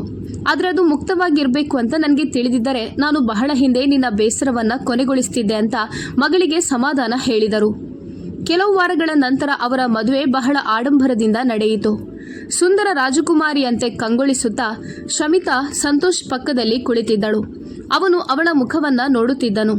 ಬ್ಯೂಟಿಷಿಯನ್ಸ್ ಅವಳನ್ನು ತುಂಬ ಸುಂದರವಾಗಿ ರೆಡಿ ಮಾಡಿದ್ದರು. ಭಾರವಾದ ಮೇಕಪ್ಪಿನ ಹೊರತಾಗಿಯೂ ಅವಳು ತನ್ನ ವಯಸ್ಸಿಗಿಂತ ತುಂಬ ಚಿಕ್ಕವಳಾಗಿ ಕಾಣುತ್ತಿದ್ದಳು. ಮದುವೆಗೆ ಬಂದಿದ್ದ ಜನರೆಲ್ಲರೂ ಅವಳನ್ನೇ ನೋಡುತ್ತಿದ್ದರು. ಅವಳ ಮುಖದ ಮೇಲೆ ಮುಸುಕು ಹಾಕಿ, ಇಲ್ಲದಿದ್ದರೆ ದುಷ್ಟ ಕಣ್ಣುಗಳು ಅವಳ ಮೇಲೆ ಪ್ರಭಾವ ಬೀರಬಹುದು ಅಂತ ನನಗೆ ಭಯವಾಗುತ್ತಿದೆ ಅಂತ ಸಂತೋಷ್ ಹೇಳಿದನು. ಅವನ ಮಾತುಗಳನ್ನು ಕೇಳಿ ಅವಳು ಆಶ್ಚರ್ಯದಿಂದ ಅವನ ಕಡೆ ನೋಡಿದಳು. ಅಣ್ಣ, ಸೇರಿದ ಮಹಿಳೆಯರೆಲ್ಲರೂ ತಮಾಷೆ ಮಾಡ್ತಿದ್ದಾರೆ, ಆದರೆ ನಾನು ಚಿಂತಿಸೋದಿಲ್ಲ. ನೀನು ಹೇಳಿದ ಹಾಗೆ ಮಾಡುತ್ತೇನೆ ಅಂತ ಹೇಳಿ ಪೂಜಾ ಅವಳ ಮುಖದ ಮೇಲೆ ತೆಳುವಾದ ಮುಸುಕು ಹಾಕಿದಳು. ನಂತರ ಸಂತೋಷ್ ತೃಪ್ತಿಯಿಂದ ಕುಳಿತುಕೊಂಡನು. ಮದುವೆ ಕಾರ್ಯಗಳನ್ನೆಲ್ಲ ಮುಗಿಸಿ ಹುಡುಗಿಯನ್ನ ಬೇಗ ಮನೆಗೆ ಕರೆದುಕೊಂಡು ಹೋಗಬೇಕೆಂದು ಅವನು ಹಂಬಲಿಸುತ್ತಿದ್ದನು. ಇಂದು ತನ್ನ ರೂಮಿನಲ್ಲಿ ಅವಳಿಗೆ ತನ್ನ ಪ್ರೀತಿಯನ್ನ ಬಹಿರಂಗವಾಗಿ ಹೇಳಬೇಕು ಅಂತ ಅವನು ಬಯಸುತ್ತಿದ್ದನು. ಅವನವಳನ್ನು ಎಷ್ಟು ಪ್ರೀತಿಸುತ್ತಿದ್ದಾನೆಂದು ಅವಳಿಗೆ ಹೇಳಲು ಹಾತೊರೆಯುತ್ತಿದ್ದನು. ಬಾಲ್ಯದಿಂದ ಇಲ್ಲಿಯವರೆಗೆ ಅವನವಳ ಬಗ್ಗೆ ಮಾತ್ರ ಯೋಚಿಸುತ್ತಿದ್ದನು ಮತ್ತು ಅವನು ಮಾಡಿದ ಪ್ರತಿಯೊಂದು ಕೆಲಸವು ಅವಳ ಯೋಗಕ್ಷೇಮಕ್ಕಾಗಿ ಎಂದು ಮಾಡಿದ್ದನು. ಮದುವೆಯ ರಾತ್ರಿ ಅವನು ತನ್ನ ಸ್ನೇಹಿತರಿಂದಾಗಿ ಸ್ವಲ್ಪ ತಡವಾಗಿ ರೂಮಿಗೆ ಬಂದಿದ್ದನು. ಆಗ ಅವಳು ಗಾಢವಾದ ನಿದ್ದೆ ಮಾಡುತ್ತಿದ್ದಳು. ಅವನ ಪಕ್ಕದಲ್ಲಿ ಕುಳಿತು ಅವಳ ಮುಖವನ್ನು ದಿಟ್ಟಿಸಿ ನೋಡಿದನು. ಅವಳು ಎಚ್ಚರವಾದಾಗ ರಾತ್ರಿ ಸುಮಾರು 1 ಗಂಟೆ ಕಳೆದಿತ್ತು. ನೀನು ಯಾವಾಗ ಬಂದೆ ಅಂತ ಅವಳು ನಡುಗುವ ಧ್ವನಿಯಲ್ಲಿ ಕೇಳಿದಳು. ನಾನು ಬಂದು ಸ್ವಲ್ಪ ಸಮಯವಾಯಿತು ಅಂತ ಅವನು ಹೇಳಿದನು. ಅವಳು ತನ್ನ ಕೂದಲನ್ನು ಸರಿಪಡಿಸಿಕೊಂಡಳು ಮತ್ತು ತನ್ನ ಬೆರಳುಗಳನ್ನು ಹಿಸುಕಲು ಪ್ರಾರಂಭಿಸಿದಳು. ಇದನ್ನು ನೋಡಿದ ಅವನವಳ ಕೈಯನ್ನು ಹಿಡಿದುಕೊಂಡನು. ಅವಳು ಆಘಾತದಿಂದ ತಲೆಬಾಗಿದಳು. ನನ್ನನ್ನು ನಿಜವಾಗಿಯೂ ಕ್ಷಮಿಸು. ನಾನು ತಿಳಿದು ತಿಳಿಯದೆಯೂ ನಿನ್ನನ್ನು ತುಂಬ ನೋಯಿಸಿದ್ದೇನೆ. ಅವನು ಮೊದಲು ತನ್ನ ವರ್ತನೆಗೆ ಕ್ಷಮೆ ಯಾಚಿಸಿದನು. ನಾನು ನಿನ್ನನ್ನು ನಿಜವಾಗಿಯೂ ತುಂಬ ಪ್ರೀತಿಸ್ತೇನೆ. ನೀನು ನನ್ನ ಜೀವನದ ಅತ್ಯಮೂಲ್ಯ ಆಸ್ತಿ. ಅದನ್ನು ನಾನು ಯಾವುದೇ ಬೆಲೆಗೆ ಕಳೆದುಕೊಳ್ಳಲು ಸಾಧ್ಯವಿಲ್ಲ. ನೀನೀಗ ಇದನ್ನೆಲ್ಲ ನಂಬಲು ಸಾಧ್ಯ ಇಲ್ಲ ಅಂತ ನನಗೆ ತಿಳಿದಿದೆ. ನಿನಗೆ ಸ್ವಲ್ಪ ಕಷ್ಟವಾಗ್ಬೋದು, ಆದರೆ ನಾನು ನಿನಗೆ ಸಮಯ ನೀಡಲು ಬಯಸುತ್ತೇನೆ ಮತ್ತು ನೀನು ಕೇಳುವಷ್ಟು ಸಮಯವನ್ನು ನಾನು ನಿನಗೆ ನೀಡುತ್ತೇನೆ. ನಿನ್ನ ಅನುಮತಿ ಇದ್ದರೆ ಮಾತ್ರ ನಾನು ನಿನ್ನ ಹತ್ತಿರ ಬರುತ್ತೇನೆ ಅಂತ ಹೇಳಿ ಅವನು ಹೊರಡಲು ಎದ್ದು ನಿಂತನು. ಆಗ ಅವಳು ಅವನ ತೋಳನ್ನು ಬಿಗಿಯಾಗಿ ಹಿಡಿದು ನಾಚಿಕೆಯಿಂದ ಮುಗುಳ್ನಕ್ಕಳು. ಅವಳವನಿಗೆ ಶರಣಾಗಲು ಸಿದ್ಧಳಾಗಿದ್ದಳು. ಯಾಕಂದರೆ ಒಂದು ದಿನ ಅವನ ಅನುಮತಿಯೊಂದಿಗೆ ಅವಳವನ ಕೋಣೆಯನ್ನು ಸ್ವಚ್ಛಗೊಳಿಸುತ್ತಿದ್ದಳು. ಆಗ ಅವನು ತನ್ನ ಹೃದಯದಲ್ಲಿರುವ ಎಲ್ಲ ವಿಷಯವನ್ನು ಬರೆದ ಡೈರಿಯನ್ನು ಅವಳು ನೋಡಿದ್ದಳು. ಅವಳ ಹೆಸರು ಪ್ರತಿ ಪುಟದಲ್ಲಿಯೂ ಬರೆದಿತ್ತು. ಅವಳ ಅನೇಕ ನೆನಪುಗಳು ಮತ್ತು ಫೋಟೋಗಳು ಸಹ ಅದರಲ್ಲಿತ್ತು. ಅವಳು ಅವನಿಗೆ ನಿಜವಾಗಿಯೂ ಅಮೂಲ್ಯವಾಗಿದ್ದಳು. ಆದರೆ ಅವಳವನ ಕೋಪವನ್ನು ಶಾಂತಗೊಳಿಸಬೇಕಾಗಿತ್ತು ಮತ್ತು ಅವರ ನಡುವೆ ಸಂಧಾನ ಕೂಡ ಅಗತ್ಯವಾಗಿತ್ತು. ಶಮಿತಾಳಿಗೆ ಇದು ಯಾವುದರಲ್ಲಿಯೂ ಯಾವುದೇ ಸಮಸ್ಯೆ ಇರಲಿಲ್ಲ. ಒಬ್ಬರನ್ನೊಬ್ಬರು ಅರ್ಥ ಮಾಡಿಕೊಂಡರೆ ಅವರ ಜೀವನ ಸುಂದರ ಮತ್ತು ಸಂತೋಷದಾಯಕವಾಗಿರುತ್ತದೆ ಅಂತ ಅವಳು ತಿಳಿದಿದ್ದಳು. ನಗುತ್ತಾ ಅವಳು ಅವನ ಭುಜದ ಮೇಲೆ ತಲೆ ಇಟ್ಟಳು. ಅವಳ ಒಪ್ಪಿಗೆಯನ್ನು ಪಡೆದುಕೊಂಡು ಅವನು ಸಂತೋಷಪಟ್ಟನು. ಅವನು ಅವಳನ್ನು ಬಿಗಿಯಾಗಿ ತಬ್ಬಿಕೊಂಡನು. ಸ್ನೇಹಿತರೆ, ನಮ್ಮ ಇಂದಿನ ಕತೆ ನಿಮಗೆ ಇಷ್ಟವಾಯಿತು ಅಂತ ಭಾವಿಸ್ತೇನೆ. ಈ ಕತೆ ನಿಮಗೆ ಇಷ್ಟವಾದರೆ ಈ ವಿಡಿಯೋವನ್ನು ಲೈಕ್ ಮಾಡಿ, ಶೇರ್ ಮಾಡಿ, ಕಮೆಂಟ್ ಮಾಡಿ. ಧನ್ಯವಾದಗಳು.